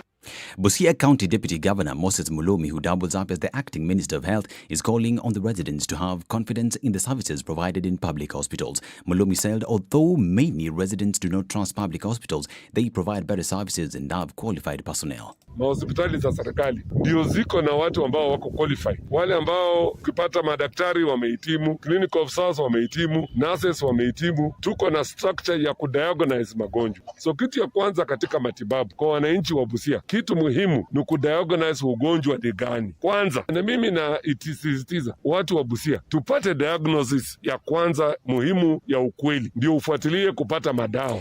The discontent among the residents of Trans Nzoia County over the land task force will make it hard for them to work. Former Deputy Mayor Pius Arap Kauka says the residents are not happy with the appointment they argue did not follow the right procedures. Patrick Isiero is Trans Nzoia County Assembly Majority Leader. Watu wengi wamekuja kwa ofisi yangu kuhusu formation ya task force ambayo iliundwa juzi, ndio wanakataa. Wanasema ilikuache jamii mbili peke yake wamehusika. Wako na petition na hata wamesema kesho kutwa itakuwa kwa assembly kuuliza. Ombi yangu ni kwa governor, National Land Commission, minister anayehusika na maneno ya mashamba, ya kwamba hao watu wote wangekuwa inclusive. Kama chairman na nini wangetoka tata kwa kabila zingine.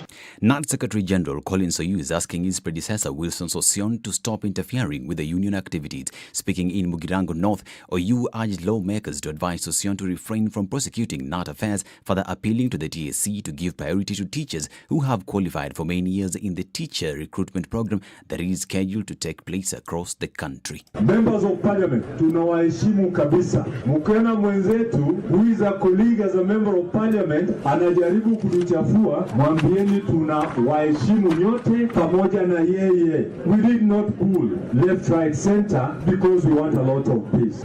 This is Newswire. I'm Dennis Aseto.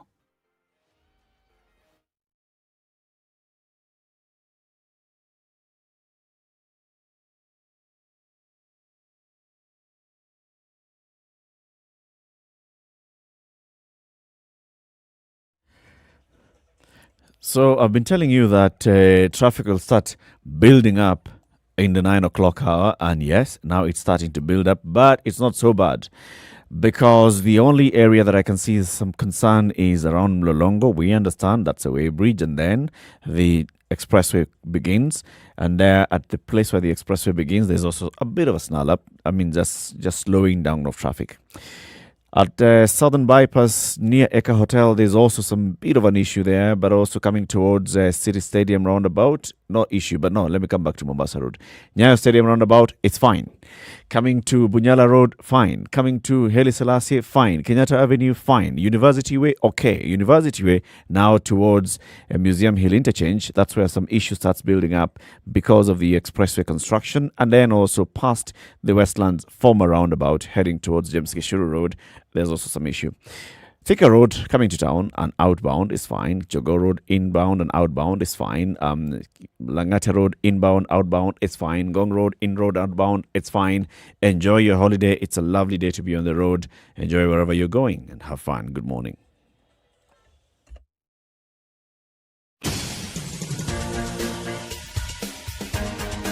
This is The Situation Room, the home of hard-hitting political commentary and penetrating insights about the state of the nation. This is a talk radio experience like no other. The Situation Room, a place for hard truths, debates, and elevated conversations. The Situation Room, witty, political, engaging, deep, controversial. In the room, we have C.T. Muga, researcher, academic, seasoned political observer, a fountain of wisdom in these politically uncertain times. Ndu Oko, Nigerian by birth, Kenyan by choice, communications expert, Pan-Africanist, a truth seeker and believer in people power, and Eric Latif, agent provocateur, the man in the chair, seasoned journalist, news hound, a man who believes in punching up, not down. This is the Situation Room. It's 6 the minutes only after way 9. to Very start good your morning day. to you. Kenya's biggest conversation gets into the 4th hour. In the room with you this morning is Eric Latif and C.T. Muga. We have a guest. We'll introduce the guest shortly after today's proverb. No barber shaves himself. No barber shaves himself. Yeah. Nisawa. Simply because they can't see their head. Well, I think if you know how intricate the process of shaving is, this is one of those things that you'd rather have someone do for you. Yes. Something sharp. Yes. And then your skin. And then you don't have eyes at the back of You your don't head. have bas. You don't want to take a risk. Not really. Not when you know very well you don't have to. Yeah. Our next guest is in the studio. He's Dr. Danvas Makori. He is a commissioner with the National Cohesion and Integration Commission, NCIC. We spoke about them 2 weeks ago. They had just launched a new strategic plan, taking talk of what they had done and now saying, going forward, NCIC, we are going to do this and that. We'll discuss that. In addition to discussing what they are currently doing. Now, we know there are some conflicts around the country, inter-community conflicts, but the one that is basically sticking its head out, ugly head out, is the conflict in Marsabit County. We have seen it started in Isiolo and it just brought in Isiolo into Marsabit County. Various communities, it's, is it historical? Is it a fight over pasture? Is it political? What exactly causes this thing? That's what we're going to be discussing. Dr. Makori, karibu sana. Thank you guys. Awesome to be here. Thank you. Yes. You feel the privilege? Oh, it's awesome. I enjoy your shows. I enjoy Latif and his nuggets of wisdom here and there. Umesikia City? It is Latif with the nuggets of wisdom. No, I understand perfectly. I understand perfectly. The man wants to give you a leg up, Eric. Surely. This is a polite man who knows how to lift. Yes. The afflicted. Not only that. The afflicted. Downtrodden. In Kiswahili, najua kuishi na watu. Najua kuishi na watu. Yes. Welcome to the hot seat in the Situation Room. There's how long have you worked as a commissioner in the NCIC? We started in November 20th, 2019. Mm-hmm. So it's about a year and a half and change thereabout. Before we go into the NCIC itself, let's just understand the background. Dr. Makori, background, what is it that you have done before you got into this? I spent a better part of my adult life in the U.S. Went there during Moi eras. I think I was a refugee running from all the drama that Moi took us through. And I came back in 2016. Did a lot of business there, study there, of course. My PhD there. I came back, and the reason I came back was very simple. I'd achieved the American dream, as it's called. Lived in the best parts of town. Actually, I was I lived the same zip code with Joe Biden. Oh, where? And one of my business was engaging with, I can't say much, with his family. Anyway, so I reached, and for me, I had an issue with Kenya. Because I'd been in a system of study that actually works. Things actually work. Systems work, processes work. And regardless of who you are, I came as a foreigner and I made it up to the top echelons of business. And I didn't know anybody, I wasn't connected to anybody. You just work hard. And the systems work. So I said, why can't we just do this in Kenya? You understand? Why can't everybody get a shot? And as long as you work hard, you're consistent, with God's grace, una penya. So I decided, you know what, I took my wife for breakfast. You know what, we're going back to Kenya. She was shocked because I'd vowed never, ever, ever, ever, ever in my life to go back to Kenya. I said, if I leave the US, I'll go to Europe or somewhere else. And I said, I can complain about my home country or I can go and fix it. So I wanted to be part of change the conversation, that we can fix this country, we can change this country. And I came back, and my entry point, I came to the county government of Nairobi. I started as the the director of the service delivery unit. They had serious challenges in terms of just getting services to Monanche. So they wanted to recruit somebody who's not part of that internal system, but also understands the Kenyan context. Someone who's not contaminated. Yes, but adequately contaminated. Adequately contaminated. So I was recruited for that, and then I worked there for a couple of years with the previous administration. Then when the last governor came into power, I was recruited actually to be a CEC. I started as CEC Agriculture, then I went to Finance. Finance because one of my big things in years was business. I built, pretty sizable business over there. And we couldn't get along just because on principle. There's certain things I could not do and I wasn't gonna do.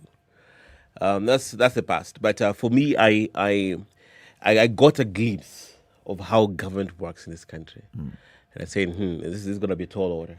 It's gonna be a tall order. But I was determined to be at the right place, at the right time, to be a part of conversation.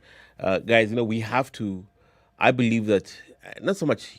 I don't say young leaders, but I think the new set of leaders, fresh leaders who are determined to fix this country. It's not easy, believe you me. We engage at highest levels of power and government. But I think if you're set and focused to fix your country, man, by God's grace and wisdom, I think we'll be able to do it. And that's in a nutshell. So how did you end up in the commission? That's a long story. Give us the summarized version. The summarized version of it. Yes. Executive summary. Executive summary. Yes. I think when I left the county, I was in private practice for a while. I was doing consultancy in, say, media to an extent, and even management. One of the biggest companies, I think, in the region. But for me, I knew I still needed to be in a place of where the most place you can make change is there. So when the position came, of course, I did apply, and I made a few calls. You have to lobby, of course, and then you pull up the contacts that you've worked with and know you. It was very competitive. It was at one point it wasn't even gonna happen. I mean, the power intrigues is difficult, but for me, I can tell you, it's. Let me put it this way: executive summary. The times, no matter what the challenges, because it was very challenging to get there, almost impossible. If that's a destined way for you, you will get it. If it's your destiny, it will happen. Yes. Of course, there are people who play roles. Dr. I see you're a man of faith. Yes.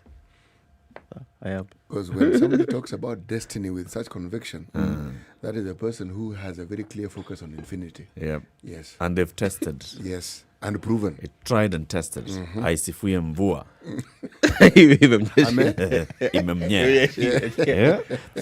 Now let's move over into the work that you've been doing, especially this ongoing conflict in Marsabit. We'll come back and look at the work of the NCIC, the new strategic plan and all. But conflict right now is unfolding in Marsabit. What's happening in Marsabit? I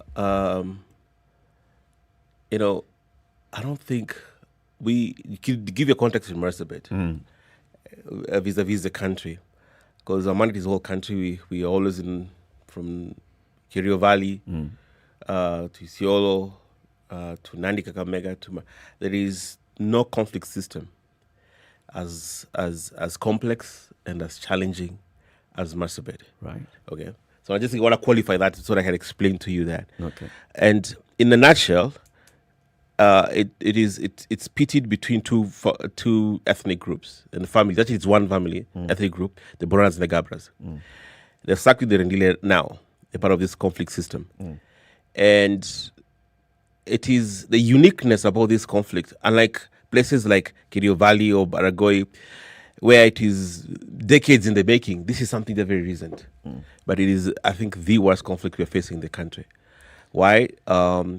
Because the main problem,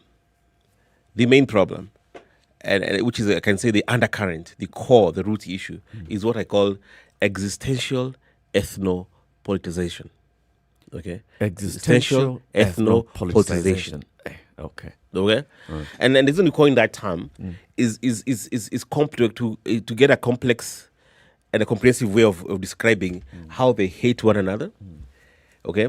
How they see each other as an existential threat, So I'll do everything it takes either to wipe you out or defend myself. Okay? Which leads to a zero-sum game to resource sharing and power sharing. So that I want power at all costs to finish you, to defend my community and to finish you. Okay? Yeah. Which leads to many other things. That's essentially the undercurrent. Of course, the issue will land. They'll talk about the boundaries they have. And you think, traditionally speaking, this northern Kenya, you think, well, and what newspapers report and what media reports say, you guys, is, cattle rustling. Yeah. It's not really about that. You hear, it's X number of livestock was stolen, camels or goats or cows. That is just triggers, and it's very surface. The real issues is very deep. And now, of course, given the political angle, let's say politicization, it accelerates this. It's a catalyst to what we are saying right now in Marsabit. Look, the land must be referred to as Marsabit, Yes. okay? They have Borana. Yes. They are the largest community. Yes, slightly. Okay? Yes. Then you have Gabra. Mm-hmm. And then you have Rendile. Mm-hmm. But the Rendile are more than the Gabra. No, they're not. And then you have Burji, who are the least. So tell me, what's the population of the Gabra?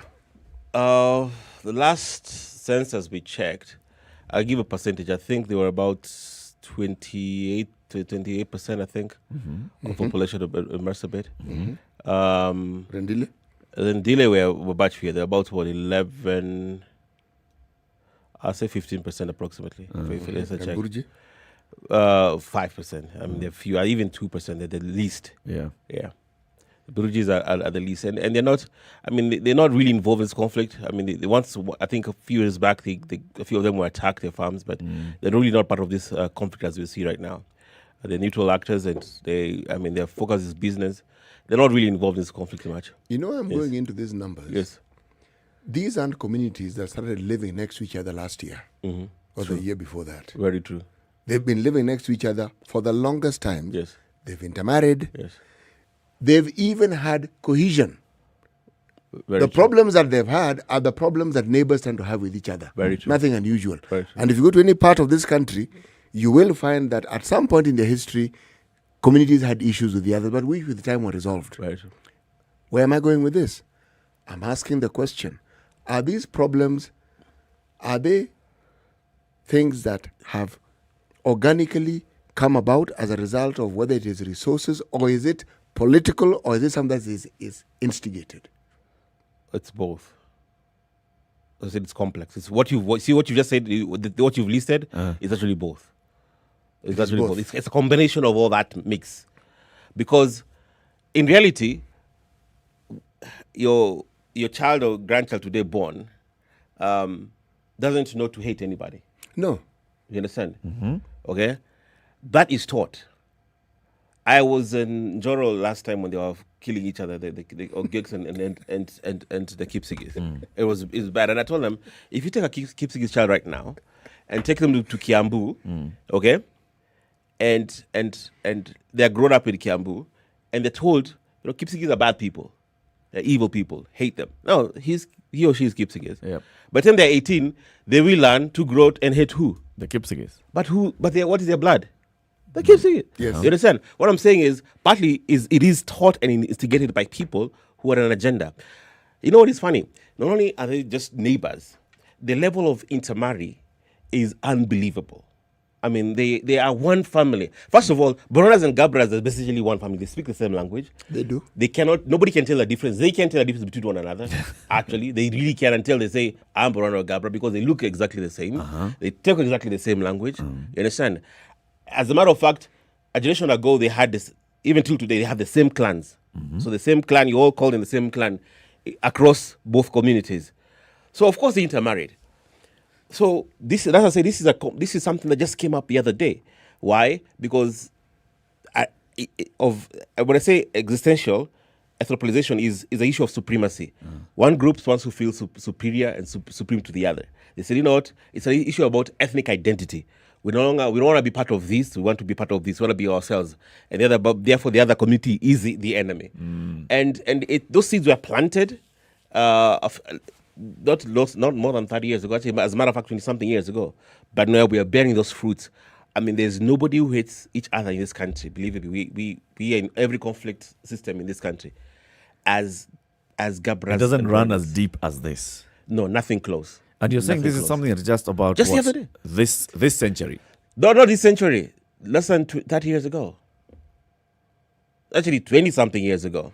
So the question that then I would ask is, I say 20-something I have to go back and ask, who are the leaders who fanned So who this? started it? Yes, Right. because the people who clearly fanned it.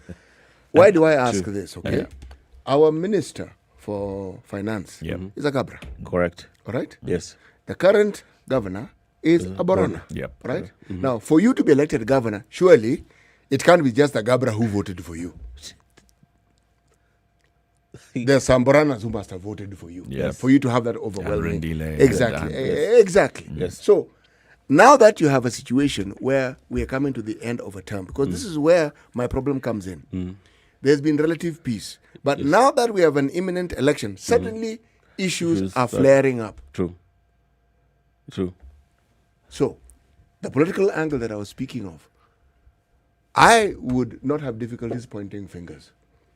You can go back 20 years and start pointing fingers. I can point fingers now because if I know how our politicians function, and this is now where my age has given me an advantage, and I look at some of the so-called tribal clashes that we had. How do you have a situation where you have a tribal clash and it only seems to be in the Rift Valley, yes. and it only where there's a large number of Kikuyus who live there? How is it possible? But the question that you mentioned about the Ogieks and the Kipsigis, you see now that tells you how these things can grow. Yes. Because the Kisis who live in Nyamira during those so-called tribal clashes also had issues with their neighbors. But I find it strange because these are people who had lived next to each other for the longest time. Why do they suddenly have an issue? And then you come to Mombasa with the Kayabombo issue. You find that an entire community of Luos who had lived in that area for the longest time. Born and raised. Yes. It's suddenly become an issue. It's suddenly an issue. And Onyango Hamisi is suddenly having to move to Luoland, a place he has never been to in his entire life. Yes. Yes. So, you look at it, one may talk about this issue. Let's move it even to 2008. And people say, it just packed off. No such thing, in my view. It wasn't spontaneous. There's nothing spontaneous about it. No. Absolutely nothing. Now, you are the expert. Tell me, am I fishing in a dry well? No, you're not. Yes. No, absolutely not. As a matter of fact, when was it? I think Thursday. Yes. All the leaders of Marsabit, political leaders, were summoned to the State House. Good. Okay. And the president, it was a no holds barred Conversation. And he did not mince his words. He was very clear. He said, you guys have the problem. You guys have failed. Of course he knows. He has all the he has the brief. He hit it right. And he gave them 5 days. 5 days to end this thing. Because he knows, he told me, you guys, all of you. He's got the intelligence. He knows what he's talking You about. are the problem. Now, and that's Yes. where I have a problem. Yes. You see, and you've called it ethno-politicization. Yes. That means it is politicians taking Yes. advantage of the ethnic differences Absolutely. between people Yes. to fund it and for their own benefit. Yes. Yep. And the people who are in charge of government are also politicians. And so what do? They just give slap on the wrist. You know, when Bonaya Godana and Mirugi Kariuki died on that flight to go and seek peace in the area, it was because of flare-ups. Yeah. When leaders before that had gone and met, flare-ups. When leaders after that have gone and met, flare-ups. When these particular leaders are being summoned to State House and being told squarely, we know it's you and it's you, flare-ups. When in the previous elections, leaders are summoned to DCI, Kiambu Road, come, we know them when we're going to rain on the flare-ups, and it's clearly known. Why can't we just deal with individuals? Clearly, this is an individual problem, not a community problem. Why is it so difficult for us to deal with criminal elements in our society? Because we have warlords masquerading as politicians. Yes. Why That's can't we essentially just what they deal with are. them as the law prescribes? What's so difficult? Well, I'll tell you what. And not saying much of this, but I can tell you on given the stakes that are right now happening in Marsabit, and given our analysis even to the higher ups in terms of the stakes that are in Marsabit, I can tell you now I think by next week it'll be very different. Individuals will be held accountable. I can tell you that. Yeah. Accountable to what extent? To the Accountable full to the extent. extent of Yes. being charged in court. To the full extent. Being charged with the causing to the full extent, because destruction and death because at and what point displacement of we people. cannot allow individuals to hold an entire county and an entire population hostage. It's not going to happen. And to your point, yes, for a long time, when certain individuals participate in such things, I mean, people have looked the other way, and it's endemic not just in this place; it's across the board, especially in northern Kenya.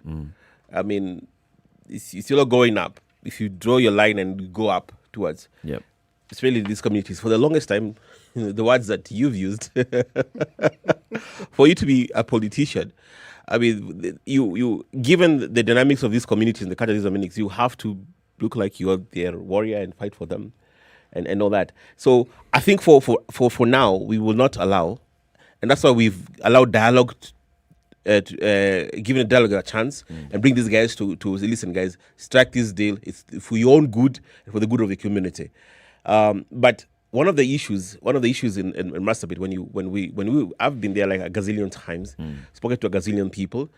One of the things that is very consistent is you hear what people are saying in Marsabit is what I call, or what they call, just the laxity of government, laxity and inaction. Okay. They feel the government has abandoned them. They abandon them. And that is why there's that impunity, because they're like, listen, we'll take the law to our hands because nothing happens. Let me ask you something. Where in this country can 300 people die in a year or so and nothing, not even a single prosecution or conviction? Yeah. Not even one. Not even arrest. Since December, since when the peace process started, I mean, on average, we are seeing 2-3 people dying every single day. I mean, Nairobi, one person is shot, it's headline news. Yeah. Okay? Headline news. It will be talked on TV, radio, here, everywhere. I mean, every single day. And yet we have security forces in those same areas. Of course. And yet we have a commission established under the Constitution to deal with such issues. Where we've been at it. To deal with such people Yes. and make sure there are prosecutions. And that's what I want us to head to after we take this break. What have you guys been doing? You've been in existence for so long. We pay you, we maintain you to make sure that such things don't happen, that those people are brought to book. And just like you've said, 300 people have died in a year, not a single prosecution. And with that 300 people have died in a year, not a single conviction. 300 people have died in a year, not a single public shaming of the persons responsible for it. And yet, we have a National Cohesion and Integration Commission. And we are also aware that many of these things happened long before you became a commissioner. We are talking about the institution. But since it is you who is here. Not It's Dr. called Makori. the continuous of governance. Yes. Continuous of government. Yes. The NCIC and what you've been doing. 29 minutes after 9. Keep it right here. What questions would you like to ask Dr. Danvas Pakori? He is a commissioner with the National Cohesion and Integration Commission. We are talking about the violence in the Marsabit County. Resolving the conflict in Marsabit County. That's what we're discussing. Let's take this break, take a look at the weather and traffic, and then we'll be back shortly. 0719-012-600 is also the number that you can call and join the conversation. This is the Situation Room, the only way to start your day. Spice up your life. Spice FM. Hey, it's getting hot in here. The media has greatly contributed to the moral rot that we experience in this country. I remember a senior politician telling me, point blank, nobody steals in the field, it's stolen in the granary. So my friend, if you're going to win an election, jipange kwa granary. I think we are suffering from Stockholm Syndrome. Our violator and abuser is also our redeemer in our mind. The whole political class, the whole political institution is rotten. It is based on ideals that cannot progress our country forward. This is the Situation Room, the only way to start your day. The All right, weather with so Spice how the weather FM. is looking like now. It's 17 degrees presently in Nairobi. It's going to be a mostly cloudy day at 24. How's it looking like in Mombasa? Light rains at highs of 29. Malindi, light rains, highs of 29. Kakamega, sunny day at 26. Kampala, 22 degrees presently, but it's going to be hazy. 26 with haze. What does haze mean? Okay, you tell us. TV. Is it mist? Is it haze? Kisumu, sunny day at 28. Eldoret, mostly cloudy at 21. Nakuru, mostly cloudy at 23. Nyeri, light rains at 20. Let's go around the continent again. Kinshasa, mostly cloudy day at 30. Lagos, Nigeria, rain showers at 29. Johannesburg, South Africa, sunny day at 15. Dar es Salaam, Tanzania, mostly sunny day at 30. Beijing in China, light rains at 29. Paris, sunny day at 29. And London, sunny day at 29 as well. New York, it's going to be a clear day today. Highs of 32. Have you seen Am I lying? Yes, it's a very nice outfit, I must say. Good Thank job. you. Asante sana. The compliment is well received. Good morning and thank you. Everyone was English was asking me what channel is SpiceFM. 96.7. Tell them that, right? Yes, now they know. Thank you. It's a pleasure to be here. Pleasure to have what you. What a beautiful studio, my friend. I've been to other radio stations, but I've never seen anything like this. Thank you, and it's very nice to be in a modern studio. Absolutely brilliant. And I have to say, it's a very cool ambiance here in your radio room. Just for our listeners, I think it is below zero in this room here. Very Swiss temperatures. Yep. So the traffic situation now has slightly improved. By this I mean there are more cars on the road as opposed to earlier at 6 and 7 a.m. So if you go to Bunyala Road now heading towards town, there's a bit of a snarl up, and this is out of Bunyala heading towards Haile Selassie Avenue. This is because of the expressway. I told you earlier, I'm going to tell you again, University Way going towards Museum Hill interchange. It's a bit of a snarl up there. No, it's chaotic. There's traffic jam between University Way roundabout and the Museum Hill interchange. And also, at the Museum Hill interchange coming down Wayaki Way, there's also an issue there. No, this is called actually Chiromo Road. This part of the road is Chiromo Road. Heading towards Museum Hill roundabout interchange, an issue.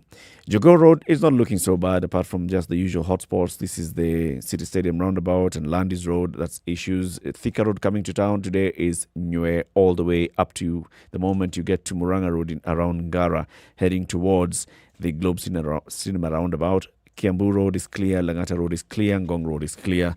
Other parts of the country are clear. But if there's anything that you'd like us to know about, SpiceFM KE on Twitter or 40127 is our SMS number. Sugar and spice and everything nice.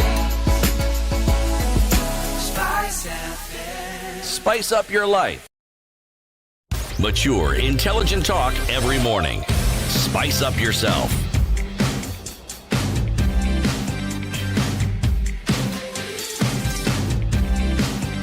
Mornings done right. 94.4 Spice 27 minutes to 10. Kenya's biggest conversation continues. In the room with you is Eric Latif, CT Muga. Our guest this hour is Dr. Danvas Makori, a commissioner with the National Cohesion and Integration Commission. We're talking about conflict in Marsabit County, what needs to happen to end that conflict. People are dying on a daily basis because of what Dr. Makori has described as existential ethno-politicization. Now, Dr. Makori, there's some shout-out for you here. Dorcas Kimodo, who is a very good listener in Malindi, says, wow, very good command of the English language, Dr. Ari. Shout-out to you from Thank Dorcas. you. Merci beaucoup. Now, we were talking about this just before we went to the break. You can look back and say, in the last 30 years, this is when this conflict has started. And mainly it's between the Borana and the Gabra in that area. The Rendiles and the Buji to a very, very lesser extent. And you can also pinpoint and say this is mostly politically instigated, and it started that time because of politics. It has continued because of politics. Recently, there have been a lot of talk. You've been there a gazillion times, to quote your own words. You have met with the people on the ground. You've spoken to community leaders. You've spoken to ordinary people in the community. You have spoken to opinion leaders and political leaders. And we still haven't seen movement. Even if we see movement, it's just going to be some pacification and a possibility of a flare-up at a future date. My question, since the establishment of NCIC, first as an Agenda 4 Commission, and now as a proper shielded constitutional commission, Why haven't we seen an end to this? Why haven't we seen prosecution because of the conflict in Marsabit County? You know, I think now that you've mentioned Agenda 4, first of all, we're still an Agenda 4 commission, and we based on the SAC Act, and our main work, our real work and core work, Latif, is to bring cohesion, is to bring people. We're peace builders. We make peace. You understand? When people incite in terms of what you say, we investigate, and our role and investigation, because now, apart the same constitution you've quoted, the DPP is the one who does the prosecution. Yep. The judiciary that does the listening and the judgment of the case. So our main work is peace building as a core. And also we look at one of the reasons of where we got to 2008. The underlying reason is just because of resource allocation. It was skewed to an extent. So people felt like, you know what, for a long time, one community felt like, you know, screw this, we'll ban the country. So what happened was, excuse my language, did I say that in radio? What I'm just saying the sentiment, what they felt. Yeah. So what the issue was like, listen, resources has to be distributed equally, equity rather, that's a precise word, equity distribution. And that's what we are in charge in terms of our mandate. Equity distribution of resource, whether it's jobs, whether it's natural resource, whether it's government resource in terms of money allocation and so on and so forth. Okay. Daktari. Yes. Daktari. Hold on. I want to get to what we've done. I know. I want to give that answer. Okay. I want to give the answer to Carry it. on. What? See, yes, there are conflict systems that have persistent and, quite frankly, should have been dealt with a long time ago. Now, when we came to as commissions just a year and a half ago, one of the things we decided, and we focus, and as a strategy, it's very clear strategy, is that whenever we take up a conflict, okay, whenever we take up something, we will see it to the end. It's not about PR, it's not about anything else, it's really about working behind the scenes. It's really hard work. We've been on this issue, must have been for a whole year, I can tell you. Narok, we've pacified to an extent. So there are certain places we've really pacified. There's a peace pact between the Marakwets and the Pokots. Although the last weekend somebody decided to be smart about it.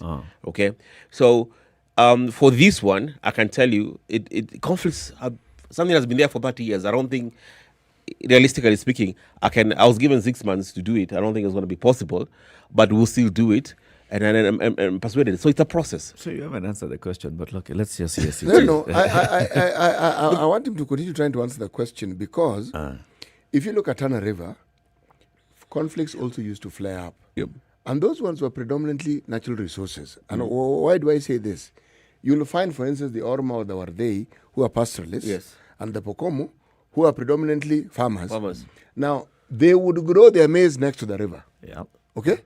Makes it easiest. Now, when these guys bring their cattle, and by the way, these cows are many. Yeah.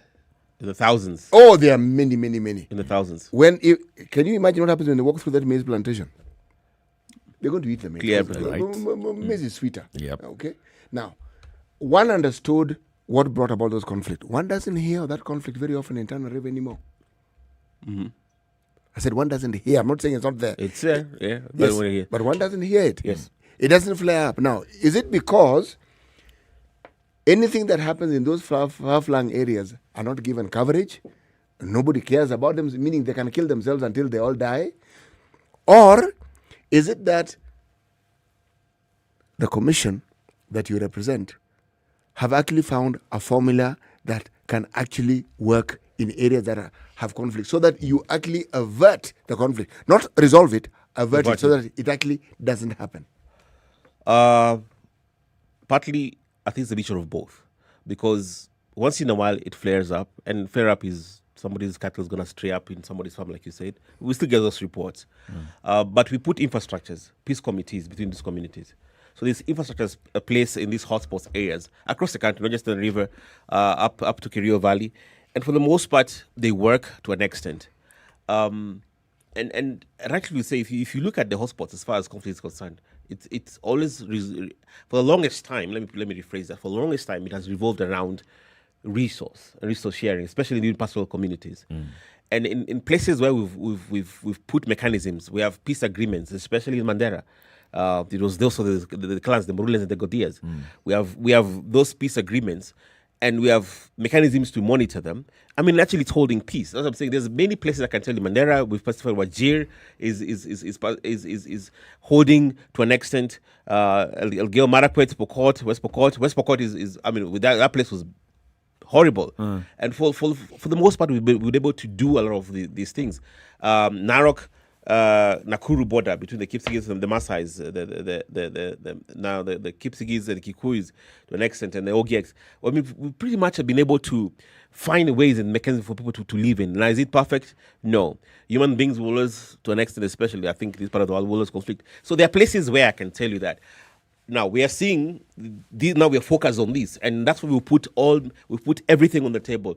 There's nothing. We put everything we have to make sure this conflict in Master be resolved. But Dr. So long as individuals who are behind this, where I was going with what I was saying was there's always conflict, even within communities that are cohesive, have the same language. There are conflicts within families. Yes. That isn't the issue. It's the flaring up where people start dying, where people need not die. Very true. And it is clear that there are people who are fanning it. There are people who are behind it, and they're the ones who are trying to, for whatever reason. And funding it too. Yeah, and funding it too. Because in all honesty, if you look at the so-called hotspots that you're speaking about, all right? There will be periods in the history of those communities where they've actually known how to live among each other. Very true. They even know the peculiarities that each community has. Very true. And then someone comes along and decides to fan it. You talked about complaints in 2008 about disparities. Yes. Let me present you with a scenario. If you look at the chronism that we have in Kenya and the way we go about our business, okay? 1968-69, Jaramogi Oginga Odinga stops being a vice president of Kenya, right? Yep. The Luo community, I come from that community. The thing that we said was we were marginalized. Yes. As a result of that. Yes. Right? Yes. Fast forward President Jomo Kenyatta ceases to be president. All right? His community, the Kikuyu, we are being marginalized by the Moi government because Moi doesn't want us. True. President Moi comes in, he stops being president. There is the same sentiment expressed by members of his community. We are being marginalized. Now, is it marginalization, or is it that you stopped enjoying the privileges that you had when your man was in a position of power? Which is it? Or is it a combination of both?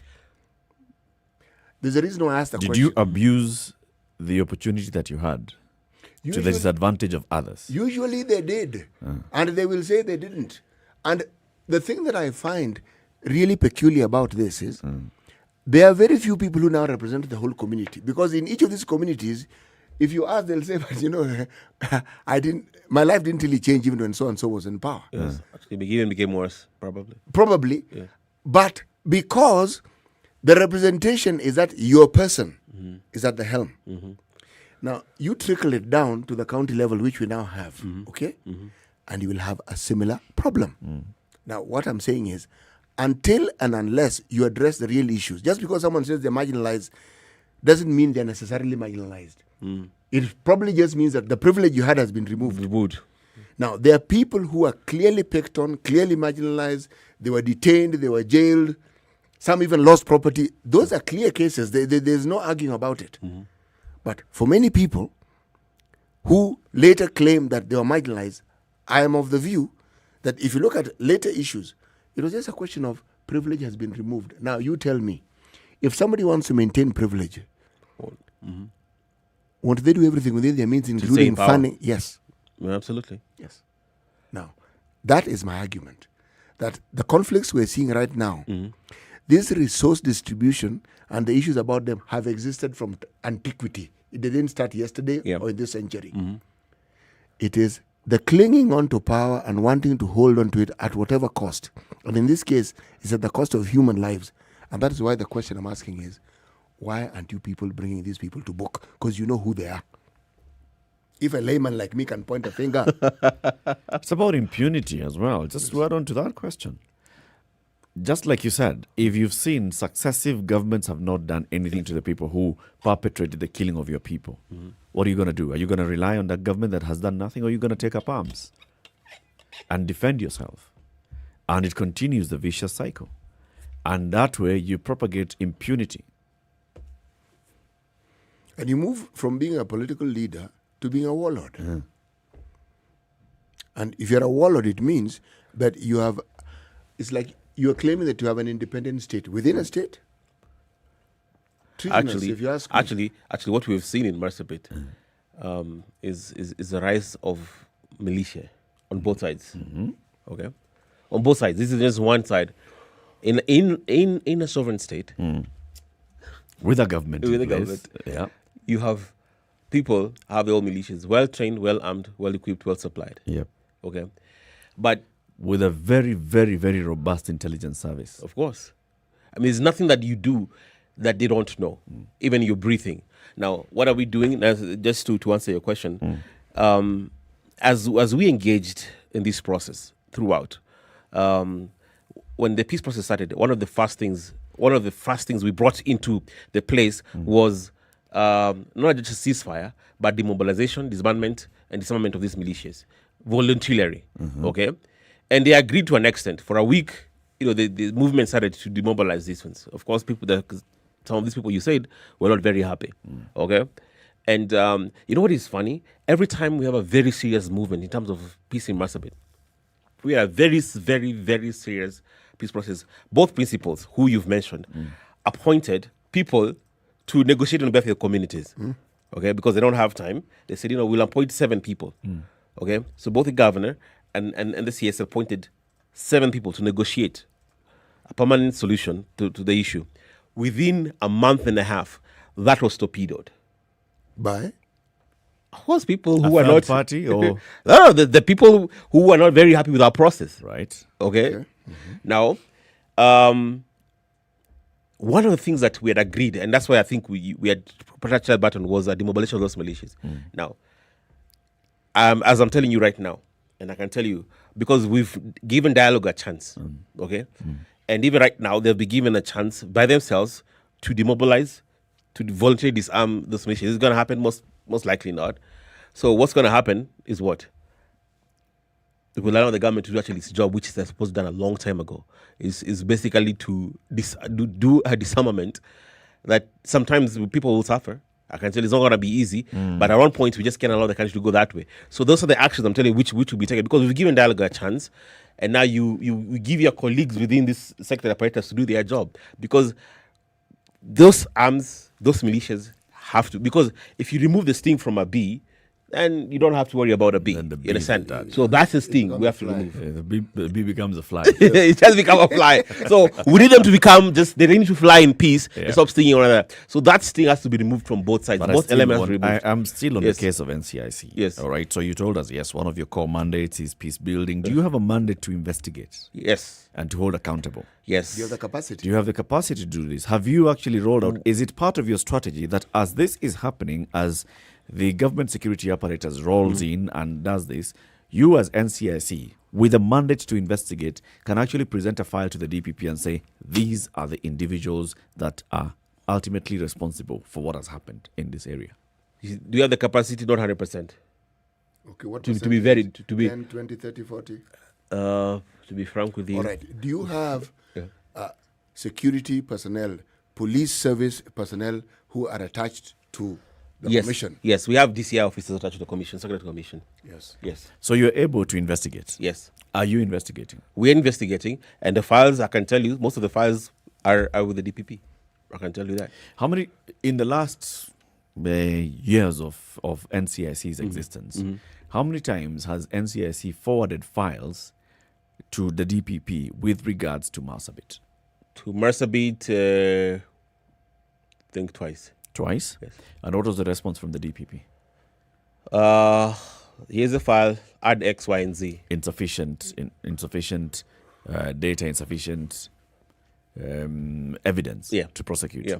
And then once it's taken back to NCIC, does the NCIC go ahead and look for the insufficient Well, actually, we've been yes, we have to. Once that file is open and you're given a feedback, you need to bolster your evidence. You need to add X, Y, and Z to this process or this file. Then we do that. And once you do that, you take it back to the DPP? Yes. You can see where I'm heading. Yeah, I know you're heading, yes. I'm heading to the point where has the NCIC actually taken concrete evidence and a file to the DPP where we can then say it's the DPP who has not done his job? Because I'm still stuck on NCIC as far as I'm concerned, because I haven't heard any of those things. NCIC is not doing its job. I think if you're forgetting, let me give you our mandate as far as investigation is concerned. It's very narrow. Okay. Our mandate investigation is very narrow. It is in regards to incitement or an hate speech. Okay. You understand? So it's what you have said. You are sponsoring these elements, you funding the elements. That is the elements of the DCI and so on and so forth. So that one is not the NIS and so on and so forth. Okay. Our mandate is very clear. It is incitement of hate speech. So or whether it's on social media or so on and so forth, whatever, it's what you say that causes violence, that spurs violence. Now, as far as the criminal element, that is beyond us. That is not our mandate. The criminal element is the DCI and other mandated bodies. You understand? So as far as incitement, that is where it starts and ends, that we have. So our mandate is very under. So even in this masturbate complex issue, these leaders never incite in public. They don't go to rallies and say, "Oh, kill these guys." Once in a while, we have a case where one local MCAs did, and actually the guy has gone completely underground missing. Is a fugitive because actually, as I can tell you, that's one of the files that we have. All right. Okay. Well, the files we have that somebody actually incited, and in public, and we are searching. The evidence was there, and he's a fugitive till today. Okay. So essentially, Daktari, yes. Do I understand you be saying that you're actually toothless? No. How is that toothless? How is that toothless?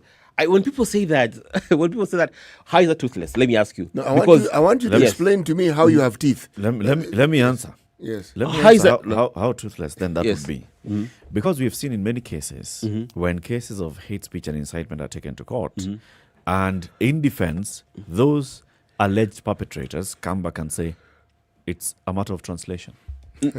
They and say in that, many cases yes. we've seen even the courts agreeing and saying what you've presented to us, for example, the evidence that you're adducing before court, it's a recording, it could have been doctored. No, it is. It's a video, it could have been doctored. I agree with you. So basically, you I have been agree. given a tool, but that tool is I agree with you. insufficient. There's an article it's a by tooth for a bee. there's an article by I think a good columnist is a lawyer called Dimas Kipono, which really essentially say that, because if you look at our act, it's quite vague to an extent how it defines hate speech. Yep. You understand? And it's true that I agree.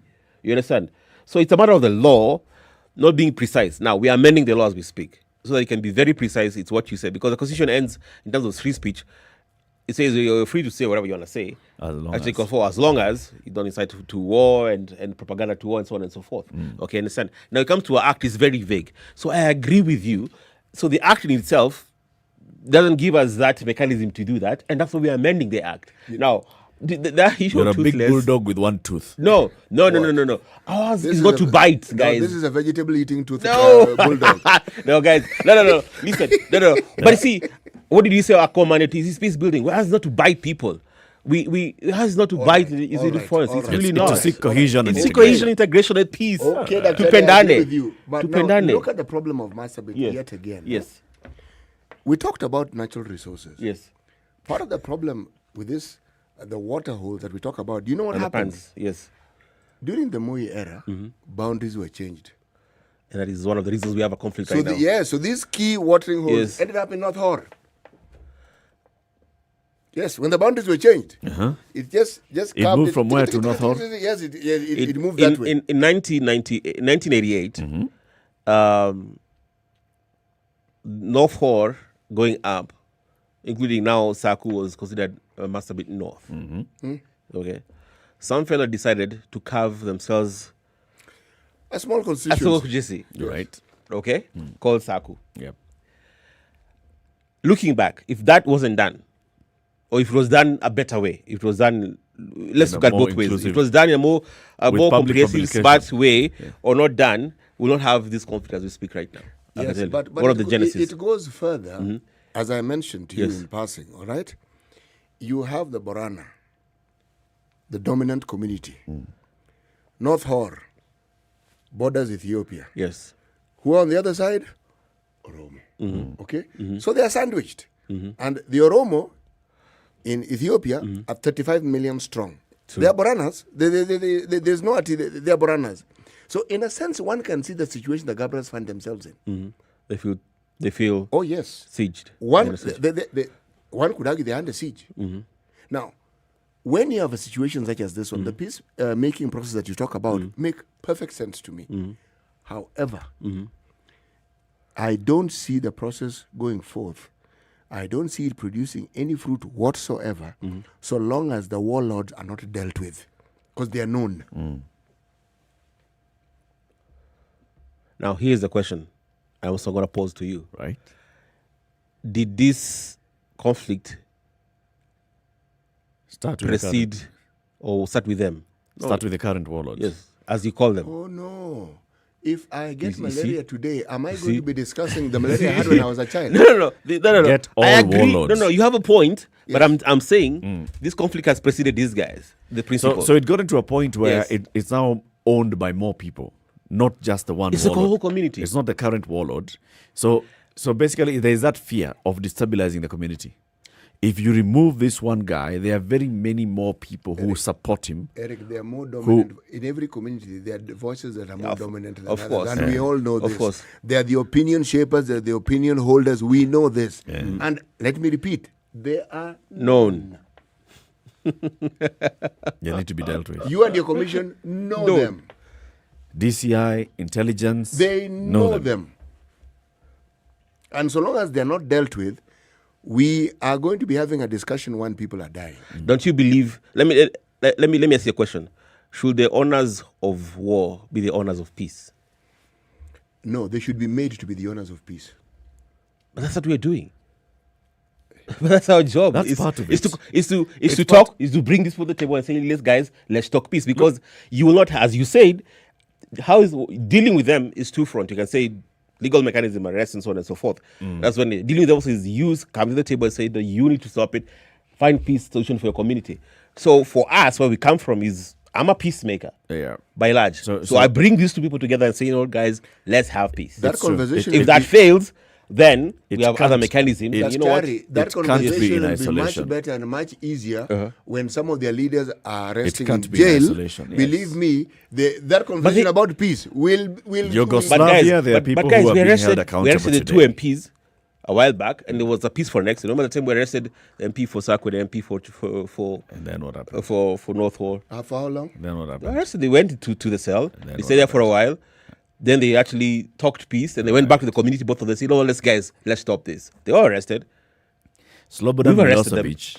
We have. Yes. Slobodan Milosevic was sought after because of what was happening in former Yugoslavia. True. Right? Not after, long after. Long after. True. You have got to hold people accountable for their actions, for there to be peace. I think both those have to go hand in hand. But that's my opinion. You are the expert. So the question is, if you remove this principle, who you have to negotiate, who will negotiate on behalf of his community?